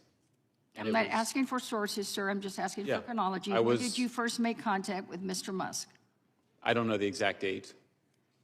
Was it? It was December. It was December. December of, well, there's a lot of Decembers in history. December of sir. last year. Which December? December of last year, ma'am. Last year, the 22? Yes. All right. Now, in your discussion, in your answer, you also said that you were invited by a friend, Barry Weiss? My friend Barry Weiss. So this friend works for Twitter, or what is her? She's a journalist. Sir, I didn't ask you a question. I'm now asking Mr. Schellenberger a question. Please Yes, ma'am. do not Barry Weiss interrupt. is a journalist. I'm sorry, sir? She's a journalist. She's a journalist. So you work in concert with her? Yeah. Do you know when she first was contacted by Mr. Musk? I don't know. You don't know. So you're in this as a threesome? There was many more people involved than that. There was many more people involved with it. Are you being paid to be here today, either through consulting fees, No. campaign contribution to your next run? Gentlelady's Absolutely time Do you have is, an interview gentlelady's scheduled after time this is hearing? expired. Absolutely not. Gentlelady's time is Thank you. expired. Thank you. I don't know what to say other than I'll recognize the gentleman from North Dakota for 5 minutes. Thank you, Mr. Chairman, and I'll yield my 5 minutes. Oh, to you. I appreciate the gentleman yielding. I do think it's worth pointing out that, I have co-sponsored, I think some of my colleagues have co-sponsored the SHIELD Act in previous Congresses with Democrats to protect what we see them trying to do today, protect journalists from having to reveal their sources to government. That used to be a shared position in the Congress. Unfortunately, as we're seeing now, multiple occasions, it's not the position anymore. Mr. Schellenberg, I want to go to Twitter Files Part 7. I related a lot of what you put in there in my opening statement. And I want to give you as much time as you want, because I'm going to read the very first sentence, because something jumped out at me when I read the first sentence. In Twitter Files number 7, the FBI and the Biden laptop. You say this: how the FBI and intelligence community discredited factual information about the Biden foreign business dealings both after and before the New York Post revealed the contents of his laptop on October 14th, 2020. And what kind of jumped out at me was the way you framed it, because you did it backwards from what it's normally said. Normally you would say, the sentence would read, foreign business dealings both before and after. But I assume you did that for a reason, because in fact, I think the next sentence, you say social media companies discredit leaked information about Hunter Biden before and after. You use the normal, customary way in the second sentence, but the first sentence strikes me as you were trying to emphasize the before component of that statement. And I want you to just walk us through why you said that, because when I read it, it certainly was an operation both before and after, as you said, after and before. Thank you, Mr. Chairman.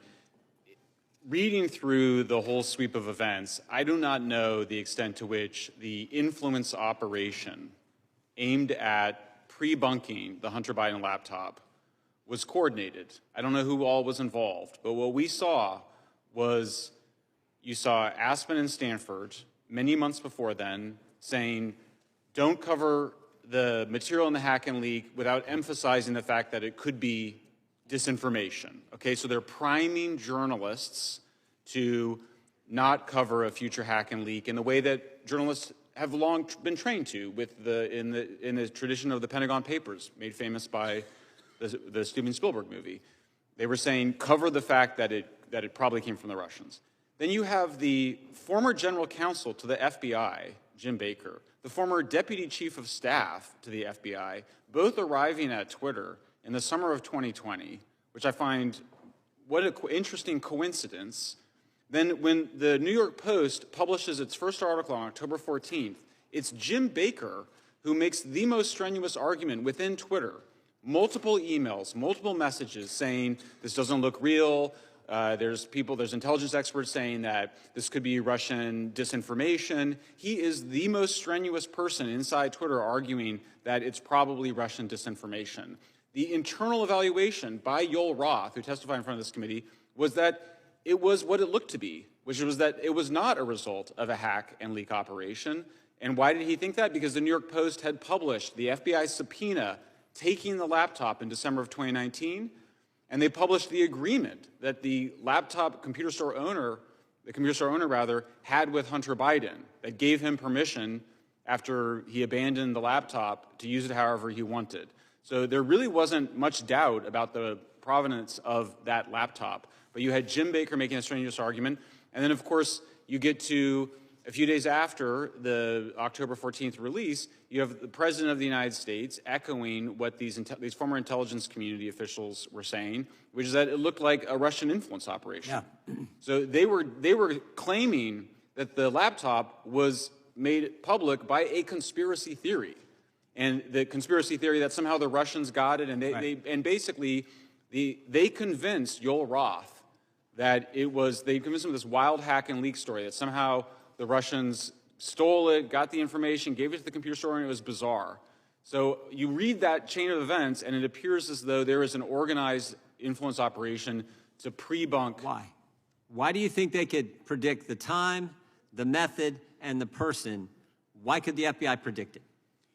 Not only did they predict it, they predicted it, so did the Aspen Institute. Seemed like everyone was in the know saying, here's what's going to happen, we can read the future. How do you think they were able to do that?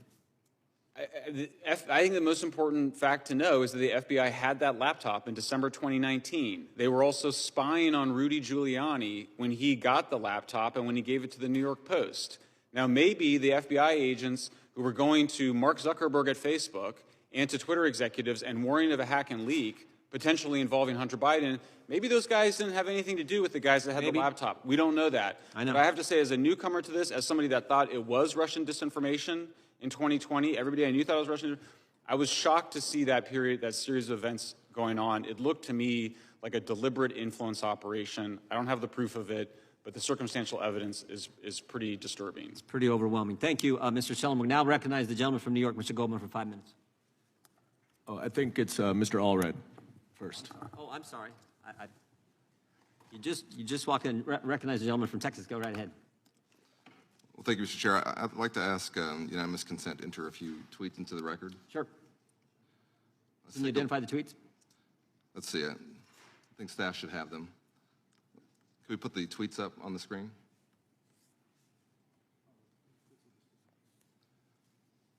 Let's take a look at a couple of tweets from Kanye West, who now goes by Ye. At the time of these tweets, had 32 million followers. Mr. Taibbi, can you read the tweet on the left? Can you see the text there? I actually can't. My eyesight is not so great. I'll read it to you. It says, I'm a bit sleepy tonight, but when I wake up, I'm going DEFCON 3 on Jewish people, in all caps. The funny thing is, I actually can't be anti-Semitic because black people are actually Jew. Also, you guys have toured with me and tried to blackball anyone who ever opposes your agenda.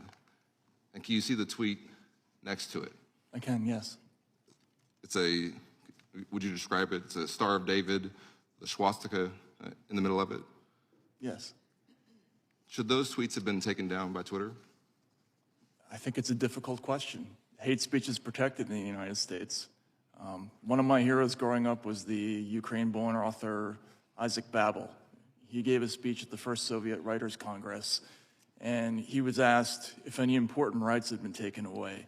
And he sarcastically answered, no, the only rights that have been taken away are the right to be wrong. And the crowd laughed, but he was making an important point, which is that in a free country, you can't have freedom without the freedom to be wrong. Let's move on to a couple of other tweets, not from somebody with 32 million followers. This one says, Elon now controls Twitter. Unleash the racial slurs, K-word and N-word. The other one says, I can freely express how much I hate N-words now.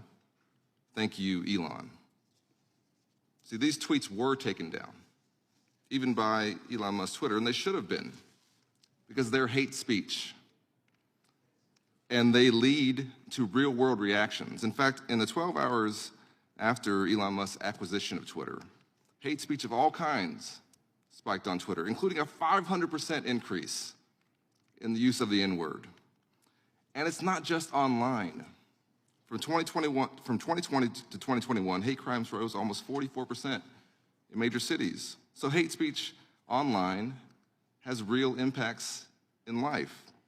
And so does election misinformation and propaganda online. Now, Mr. Taibbi, I've read a lot of your work. I respect some of it. But you've cast a lot of doubt on Russian interference in our elections. And today, you have virtually alleged a vast government conspiracy to censor speech. But I can tell you that the threat to our democracy, I'm not asking you a question. I'll let you know when I do. I can tell you that the threat to our democracy is very real. And it's not just the elections that get all the headlines.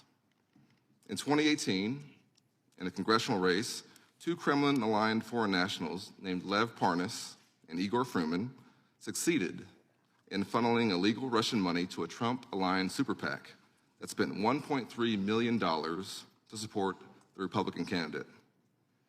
That was my election. My neighbors in East Dallas saw advertisements online, in their mailbox, and on their TV paid with Russian money. That's not my opinion. That's a fact, proven in the Southern District of New York. Both Parnas and Fruman were convicted to 21 months and 1 year, respectively, for conspiring to make political contributions by a foreign national, along with other campaign finance-related violations. We live in an information age where malign actors do want to use social media to influence our elections, both big, the ones that you've spent a lot of time talking about, and small, like mine. Mr. Congressman, and it should be a bipartisan goal. No, you don't get to ask questions here. Okay. It should be a bipartisan goal to ensure that Americans and only Americans determine the outcome of our elections, not fear-mongering. And I hope that you can actually take this with you, because I honestly hope that you will grapple with this. That it may be possible that if we can take off the tinfoil hat, that there's not a vast conspiracy, but that ordinary folks and national security agencies responsible for our security are trying their best to find a way to make sure that our online discourse doesn't get people hurt or see our democracy undermined. And that the very rights that you think they're trying to undermine, they may be trying to protect. I yield back. Gentleman yields back. Gentleman from Kentucky, Mr. Massey, is recognized. Mr. Chair, since that went over 2 minutes with them responding, will you give an additional time? There's a question Ms. at the end of someone, it's customary if there's a question at the end of someone's 5 minutes and the witnesses haven't responded, we'll give them time to do that. Many times you guys go over and then there's no question. I understand that, but 2 minutes. Okay, that's thank you. customary, so we'll certainly do that. Gentlelady from California is recognized. Excuse me. I'd like to yield my time to Mr. Goldman. Thank you, Ms. Sanchez. Mr. Schellenberger, first, I'd just like to compliment you on your choice of tie today. Seems like we're on the same page.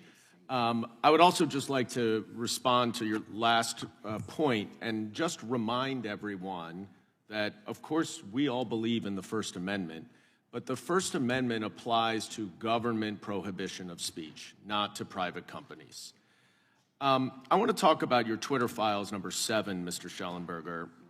Are you aware that Rudy Giuliani was the sole source of the hard drive obtained by the New York Post? That is my understanding. And are you aware that Rudy Giuliani had been openly cavorting with agents of Russian intelligence throughout 2020? That is also my understanding. Now, this was the same Russian agent who had been feeding information to Senators Johnson and Grassley, I might add. But also, are you aware that Rudy Giuliani told the New York Times that he did not want anyone to do an analysis of the hard drive until it was published? I was not aware of that exactly, but... But you don't dispute it? I don't dispute it.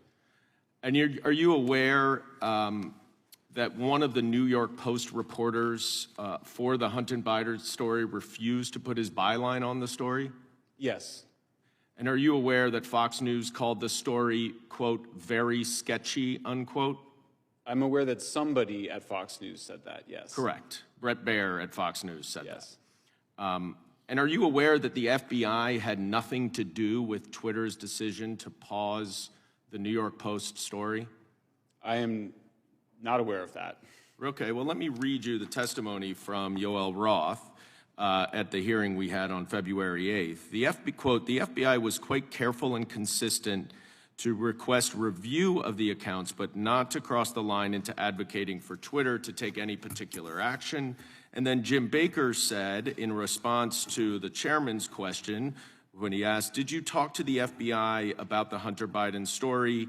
He said, to the best of my recollection, I did not talk to the FBI about the Hunter Biden story before that day. In other testimony, Yoel Roth said that the information that he received from the FBI had nothing to do with the Hunter Biden story. Now, are you aware that there was an analysis of the hard drive that was done by the Washington Post at a later date? My awareness is that multiple media organizations have done analyses and found including CBS, and found that it was indeed, the laptop was authentic and that nothing had been changed on it. So let's just get something clear. The laptop that the FBI had is different than the hard drive that Rudy Giuliani gave to the New York Post. A hard drive, you agree with this, is a copy from a laptop, right? Yes. And you are aware that hard drives can be altered, are you not? Of course. Okay. So are you aware that the Washington Post analysis of the hard drive showed that it had been altered? I have heard that, but I'm also saying CBS verified. Politico. And other media organizations have verified. I mean, but we're not talking about authenticity. We're not talking about authenticity. We're talking about whether it's been altered. Yeah. Okay? There's no question there's some material on the hard drive that is authentic and accurate. But are you aware that there's some material that is not?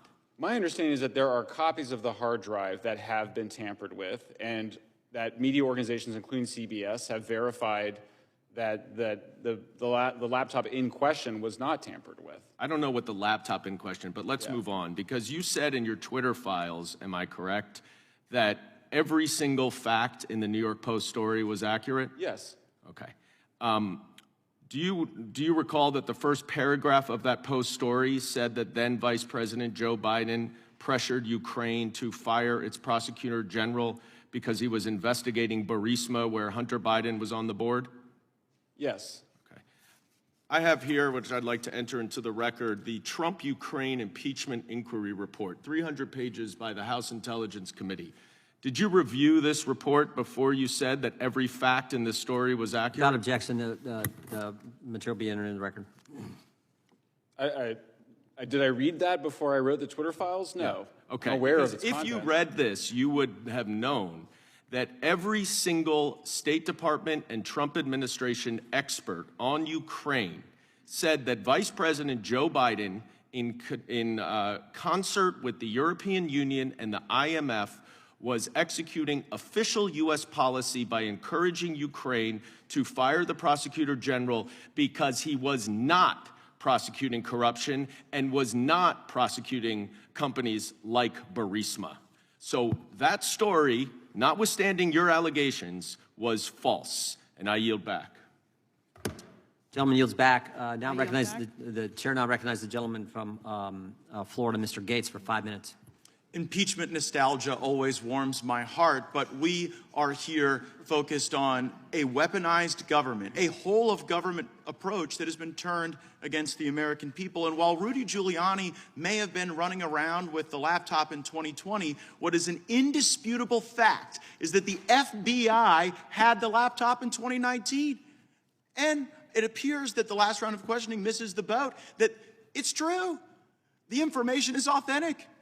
The pictures, the videos, the emails, there hasn't been a single allegation that there is a single doctored email. Unlike what we saw before the FISA courts, where the FBI itself was doctoring emails to try to smear President Trump. But I have to get to a question I'm amazed hasn't been asked of the two of you. This FTC consent decree, where it is government action subject to rigorous scrutiny under First Amendment standards, government action demanding that your names be listed. How did it feel when you found out that you were being expressly targeted by a government document based on your reporting? It was chilling. I mean, it's disturbing. I never thought that would happen in the United States of America, to be perfectly honest. I've lived in a bunch of authoritarian countries. I've visited a lot of authoritarian countries. Never thought this kind of thing would be going on here. And the nexus to authoritarianism is the desire to control the nature of truth itself. Our understandings change about things. We learn new things. We challenge prior assumptions. But if a bunch of people in Washington, D.C. get to decide what the truth is, and then enforce it on the country, and then punish and target those who report on their conduct, we are drifting more toward that. How did you feel, Mr. Taibbi, when you saw your name? I was upset, obviously. I lived in Russia during the 90s and early 2000s. I was there when Putin took power. I was friends with a group of very brave, muckraking reporters in Russia, many of whom didn't make it. A few of them were murdered after Putin came to power. So I've always been conscious of how the risks that other reporters take in other countries are incredibly severe, and that's one of the reasons why I'm motivated to protect the First Amendment, because our country has the best protections for reporters in the world. But this kind of thing, where the government is looking for information about reporters, it's usually a canary in the coal mine that something worse is coming in terms of an effort to exercise control over the press. And so on that level, it's absolutely disturbing.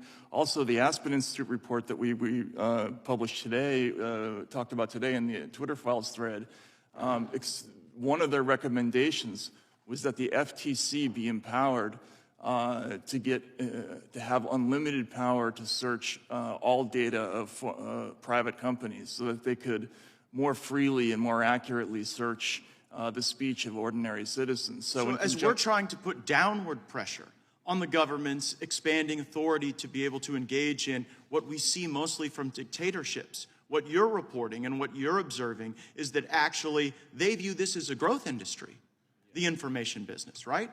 This yes. Censorship industrial complex is a growth industry to the government. I think the key thing also, yes, and the thing to understand is that NSF... What is NewsGuard, and how are they part of the censorship industrial complex? Yeah, and by the way, we talked about Richard Stengel. He's on the board of NewsGuard. NewsGuard and the Disinformation Index are both U.S. government-funded entities who are working to drive advertiser revenue away from disfavored publications and towards the ones that they favor. This is... Now, you know, what I'm used to in this town is government officials pick their favorite outlets and they give them the best scoops and they give them the best stories. And there's a fusion of media and government that has long made me uncomfortable. But what you're describing now is literally the directing of revenue to certain media companies over other media companies designed and implemented with U.S. government funding and support. That's right. That is an astonishing way. If we do not take a look at NewsGuard, we have failed. And you talk about the brave reporting that occurs and what it subjects you to. I would suggest there's also political bravery that I have observed. While we've only heard from Democrats on this panel attacking you, discrediting you, a lot like they've tried to attack and discredit FBI whistleblowers who are truth tellers, there are brave Democrats who still believe in free speech, and I would advise my colleagues to look at the comments of Ro Khanna, who has been deeply, deeply concerned about this weaponization of government, and he believes these Twitter files are indeed worthy of our focus and our energy, and that is exactly what we are going to do. I yield back. I think the gentleman would now recognize the gentlelady from New York. I still have my 5 minutes, Mr. Chairman. Oh, that's right. I forgot. I understand why you may not. Because you were yielded 5. The gentleman from New York is recognized for 5 minutes. Excuse me.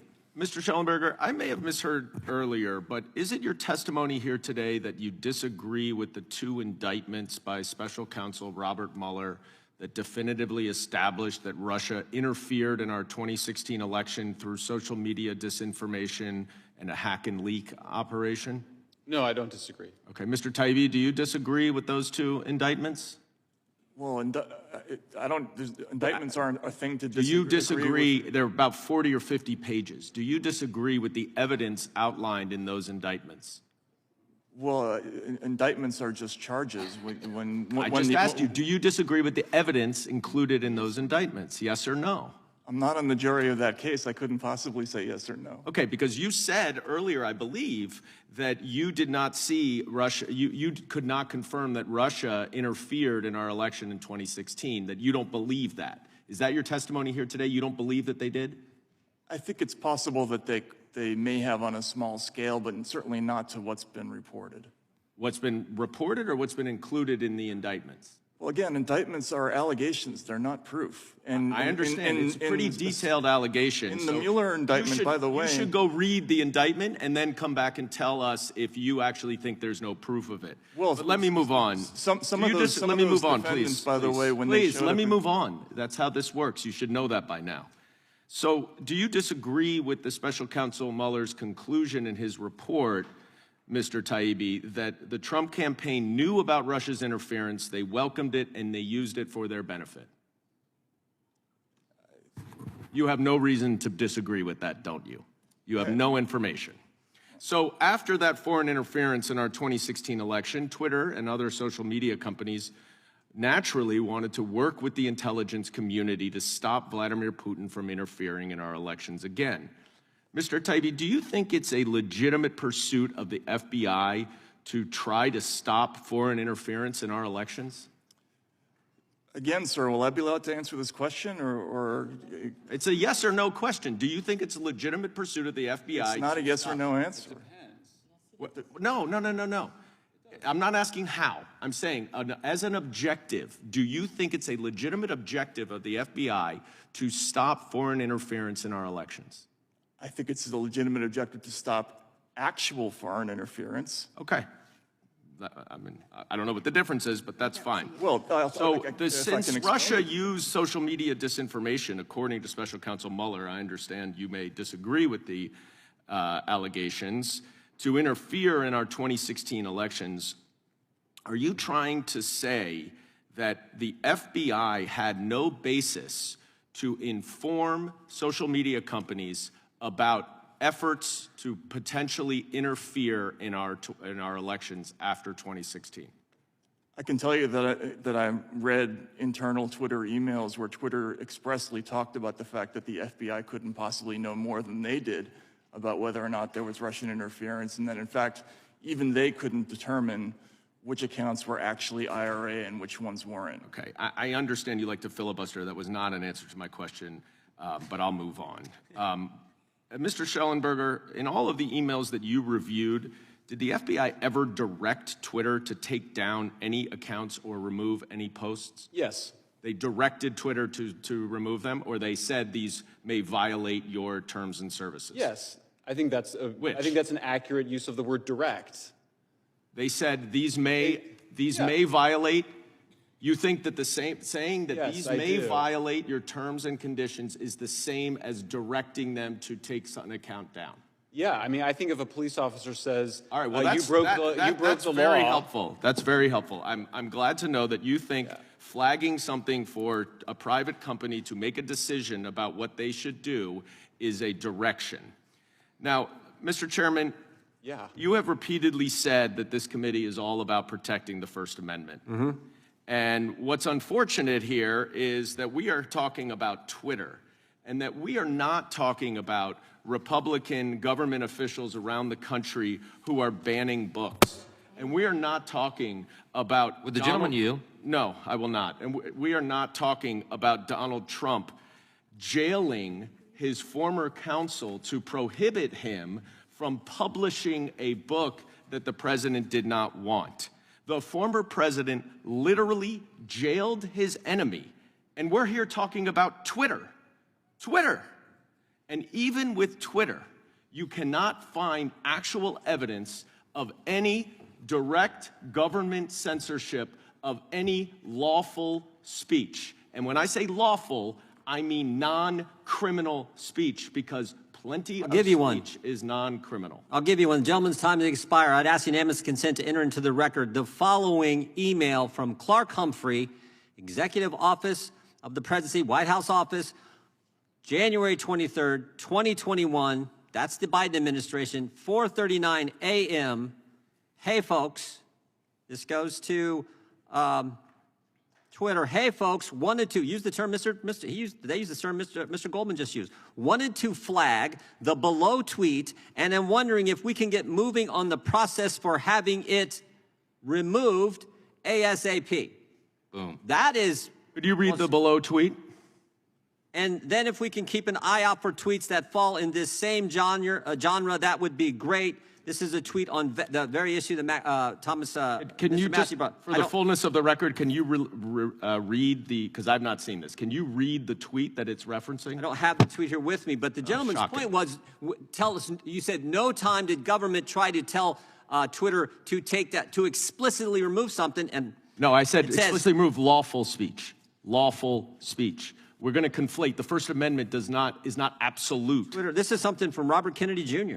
But for the record, I assume that's lawful as a point speech. of order, Mr. Chair. Because Robert Kennedy Jr. said it? That's why it's lawful speech? Just a minute, Mr. Goldman. But all I'm saying is you said in no time did the government explicitly say to take a tweet down. Here we have it, right here, from the White House. They couldn't even wait 2 days. 2 days into this administration, they were asked Twitter to take something down, and we will get you the underlying tweet. Thank With that, you. I recognize the gentlelady from New York. Will you place it into the record as well, sir? The underlying tweet? Robert Kennedy Jr. Is talking about he's talking about Hank Aaron's death after he received the vaccine. That's what the tweet's about. We'll get you a copy. Thank you. Mr. Chairman, I would say one thing. That's certainly lawful. Mr. Chairman, I ask unanimous consent to enter the tweet that you referenced into the record of the committee. Without objection, we'll enter that into the record along with the statement from the White House, the Biden White House, 2 days into the administration when they're directly attacking people's First Amendment liberties. With that, I recognize the gentlelady from New York for 5 minutes. I want to yield to Mr. Johnson. Thank you. Just to point out quickly that Mr. Goldman is proving himself to be a master of obfuscation. He said, the First Amendment applies to government censorship of speech and not private companies. But what we're talking about and what the chairman just illustrated is that what we have here and what your Twitter files show is the federal government has partnered with private companies to censor and silence the speech of American citizens. I yield back to the gentlelady. I just came from an open hearing with FBI Director Chris Wray, and he said under oath that no one from the FBI communicated with Twitter regarding the Hunter Biden laptop story. Based upon both of your courageous reporting, can you address that? I mean, we saw, I mean, like I said, we don't know. I mean, so at this point, we just have to take his word on it. But what we saw was a huge amount of FBI communications to Twitter. We saw the former deputy chief of staff, the former general counsel showing up at Twitter right at the critical period. So I find a lot of suspicious activity. I would like to ask him a bunch of questions about that because I find it very suspicious and unresolved. Mr. Taibbi, do you have comments on that? We do know that there was a teleporter communication that had 10 documents in it just before the story broke, but we don't know what those documents were, so we can't suppose. Well, I don't take his word for it. We have lots of examples where it has not been, they have not been accurate from that particular agency when it comes to testifying before Congress. So it is our job in this committee to get to the truth, to shine sunlight and transparency for the American people. I want to ask you both about the Aspen Digital Hack and Dump Working Group, which involved an 11-day scenario in October 2020 that began with the imaginary release of falsified records, that's what they claim, related to Hunter Biden's controversial employment by the Ukrainian energy company Burisma. Right. This was if they knew, because they did know. So I would like your comments, Mr. Schellenberg. These were the files that you did extensive reporting on about how concerning this is and how this is truly the definition of the weaponization against free speech and suppressing accurate reporting. Yeah, so there's actually two things, and one of them we just discovered recently, which is that there was a Stanford Cyber Policy Institute report which said that, which was in menacing terms, telling journalists that they should abandon the Pentagon principle. Again, this is the Pentagon Papers principle. This is the idea that if Daniel Ellsberg brings you materials he's taken from the Pentagon about how the war in Vietnam is going, the New York Times and Washington Post published those. That was considered one of the greatest moments of American journalism. Here you have Stanford Cyber Policy Center saying we should abandon that principle. You should instead make the issue about, frankly, the theories about where it might have come from. Then you had the Aspen workshop which was attended, by the way, by New York Times, CNN, Washington Post, Wikipedia, Facebook, Twitter, many other journalists, where they basically, you read it, it's like a kind of programming of the journalists that they should not follow this longstanding journalistic principle of taking materials from a hack and leak or any other situation and take them seriously. So, I mean, you read this and it feels like a kind of brainwashing exercise that Aspen Institute and Stanford were running against American journalists and the social media companies. Mr. Taibbi, comments? Yes, I think, there were a couple of moments in the Twitter files that really speak to a kind of larger problem. In the first Twitter files, we saw an exchange between Representative Rouhana and Vijaya God, where he's trying to explain the basics of speech law in America, and she seems completely unaware of what, for instance, New York Times v. Sullivan is. There are other cases like Bartnicki v. Vopper, which legalize the publication of stolen material. That's very important for any journalist to know. I think most of these people are tech executives and they don't know what the law is around speech and around reporting. And in this case, and in 2016, you were dealing with true material. There is no basis to restrict the publication of true material, no matter who the source is and how you get it. And journalists have always understood that. And this has never been an issue or a controversial issue until very recently. And by the way, just one quick thing I'll add. That's the exact same strategy of the malinformation, misleading. In other words, they were saying even if the material you think is true, it could lead people to have conclusions that we don't want them to have, and therefore you should change your journalism because of that. So this is, we're so far down the slippery slope, you've crashed at that point. I mean, it's a disturbing trend in journalism, in social media, and in the relationship from the intelligence community to these organizations. How have you been targeted since the publication of the Twitter files? Gentlelady's time expired. We'll give a quick answer if we can. I mean, again, I've known journalists who've suffered real brutal harms in my career, so they've said a lot of nasty things about me on Twitter, but it hasn't been so bad, I would say. The FTC thing is the only thing that's legitimately concerning, and that's not really for my sake. It's more because it's a general problem for journalists everywhere. I've been censored on Facebook since the year 2020 for writing accurate information in an article that went viral. I remain censored. They continue to flag warnings on posts that I write that have nothing to do with the environment. And we now know that one of the U.S. government-funded organizations has put out a report that specifically targets me and presents disinformation about my own position on climate change. And so I've got a lot at stake here. Yield back. Mr. Chair, may I ask you? I think what you guys are doing is very important. We're here to discuss the weaponization of government, and I want to follow up on my colleague, Representative Massey's comments on the CDC. Up on the screen, you can see an email from October of 2020. This is from then NIH Director Francis Collins to Dr. Anthony Fauci. It goes on in to say this proposal, talking about the Great Barrington Declaration, is from 3 fringe epidemiologists who met with the secretary, and it seems to be getting a lot of attention, even a signature, a co-signature from a Nobel Prize winner. Key line in here that I would like to point out: there needs to be a, quote, quick and devastating published takedown of its premises. I don't see anything like that online yet. Is it underway? Signed, Francis. Now, what I find interesting is if you fast forward into June of 2021, the Biden administration was raging at social media companies. There is communications that we can produce, for the record, that state we would like you to combat, quote unquote, misinformation. Now, we, thanks to the Twitter files, know that Twitter executives were using the term visibility filtering, and that really, to the rest of the American general public, was shadow banning, correct? Yes. Okay. So all of a sudden, we saw a rash of blacklists created by Twitter at the highest levels that were taking down some of the signatories and creators of this very Barrington Declaration, correct? This is to both of you. I haven't seen that, but... I haven't seen that either. So would you agree that there was a blacklist created in 2021? Sorry, yes, Jay Bhattacharya, the Stanford professor who I don't think anybody considers a fringe epidemiologist, was indeed, I'm sorry, I didn't piece it together. He was indeed visibility filtered.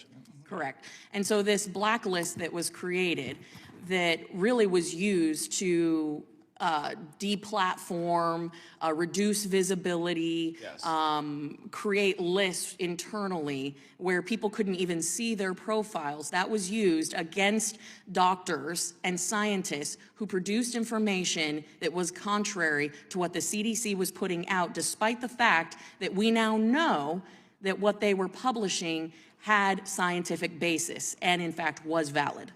Absolutely, and not only that, but these are secret blacklists. So Professor Bhattacharya had no idea he was on it. I mean, this is East Germany Stasi kind of behavior. That's what this is.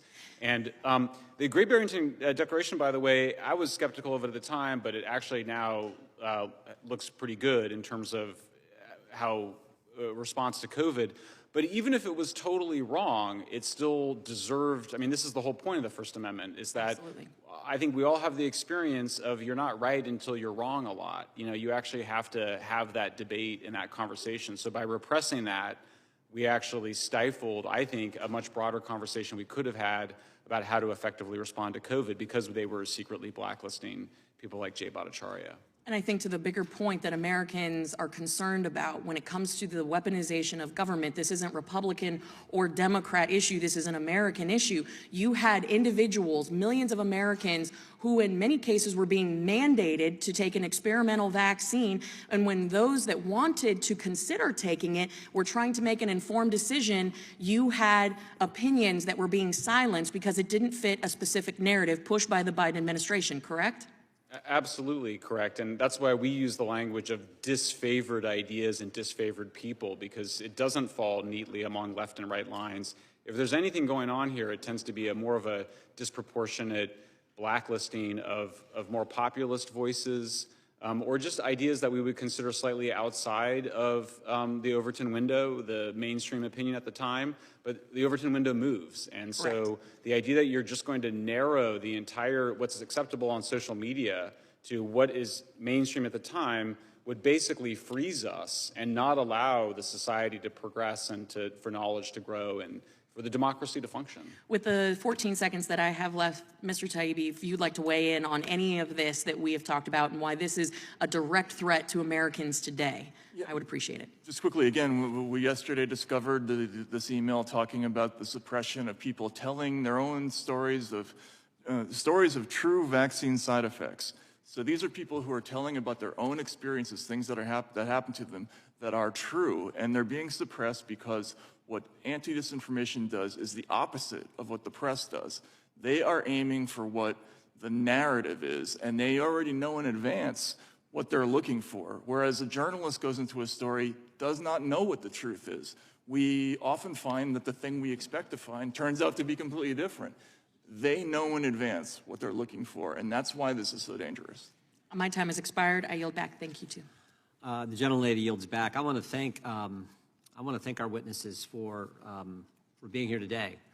And, you know, I think maybe if we can get this right and stop this, and what legislation, appropriation, whatever it takes, we can stop this. I think in the future, people will look back and look at your courage as people in journalism, in the press, to come here with what you've been facing, what you've had to endure, and now with the idea that the FTC is coming after you.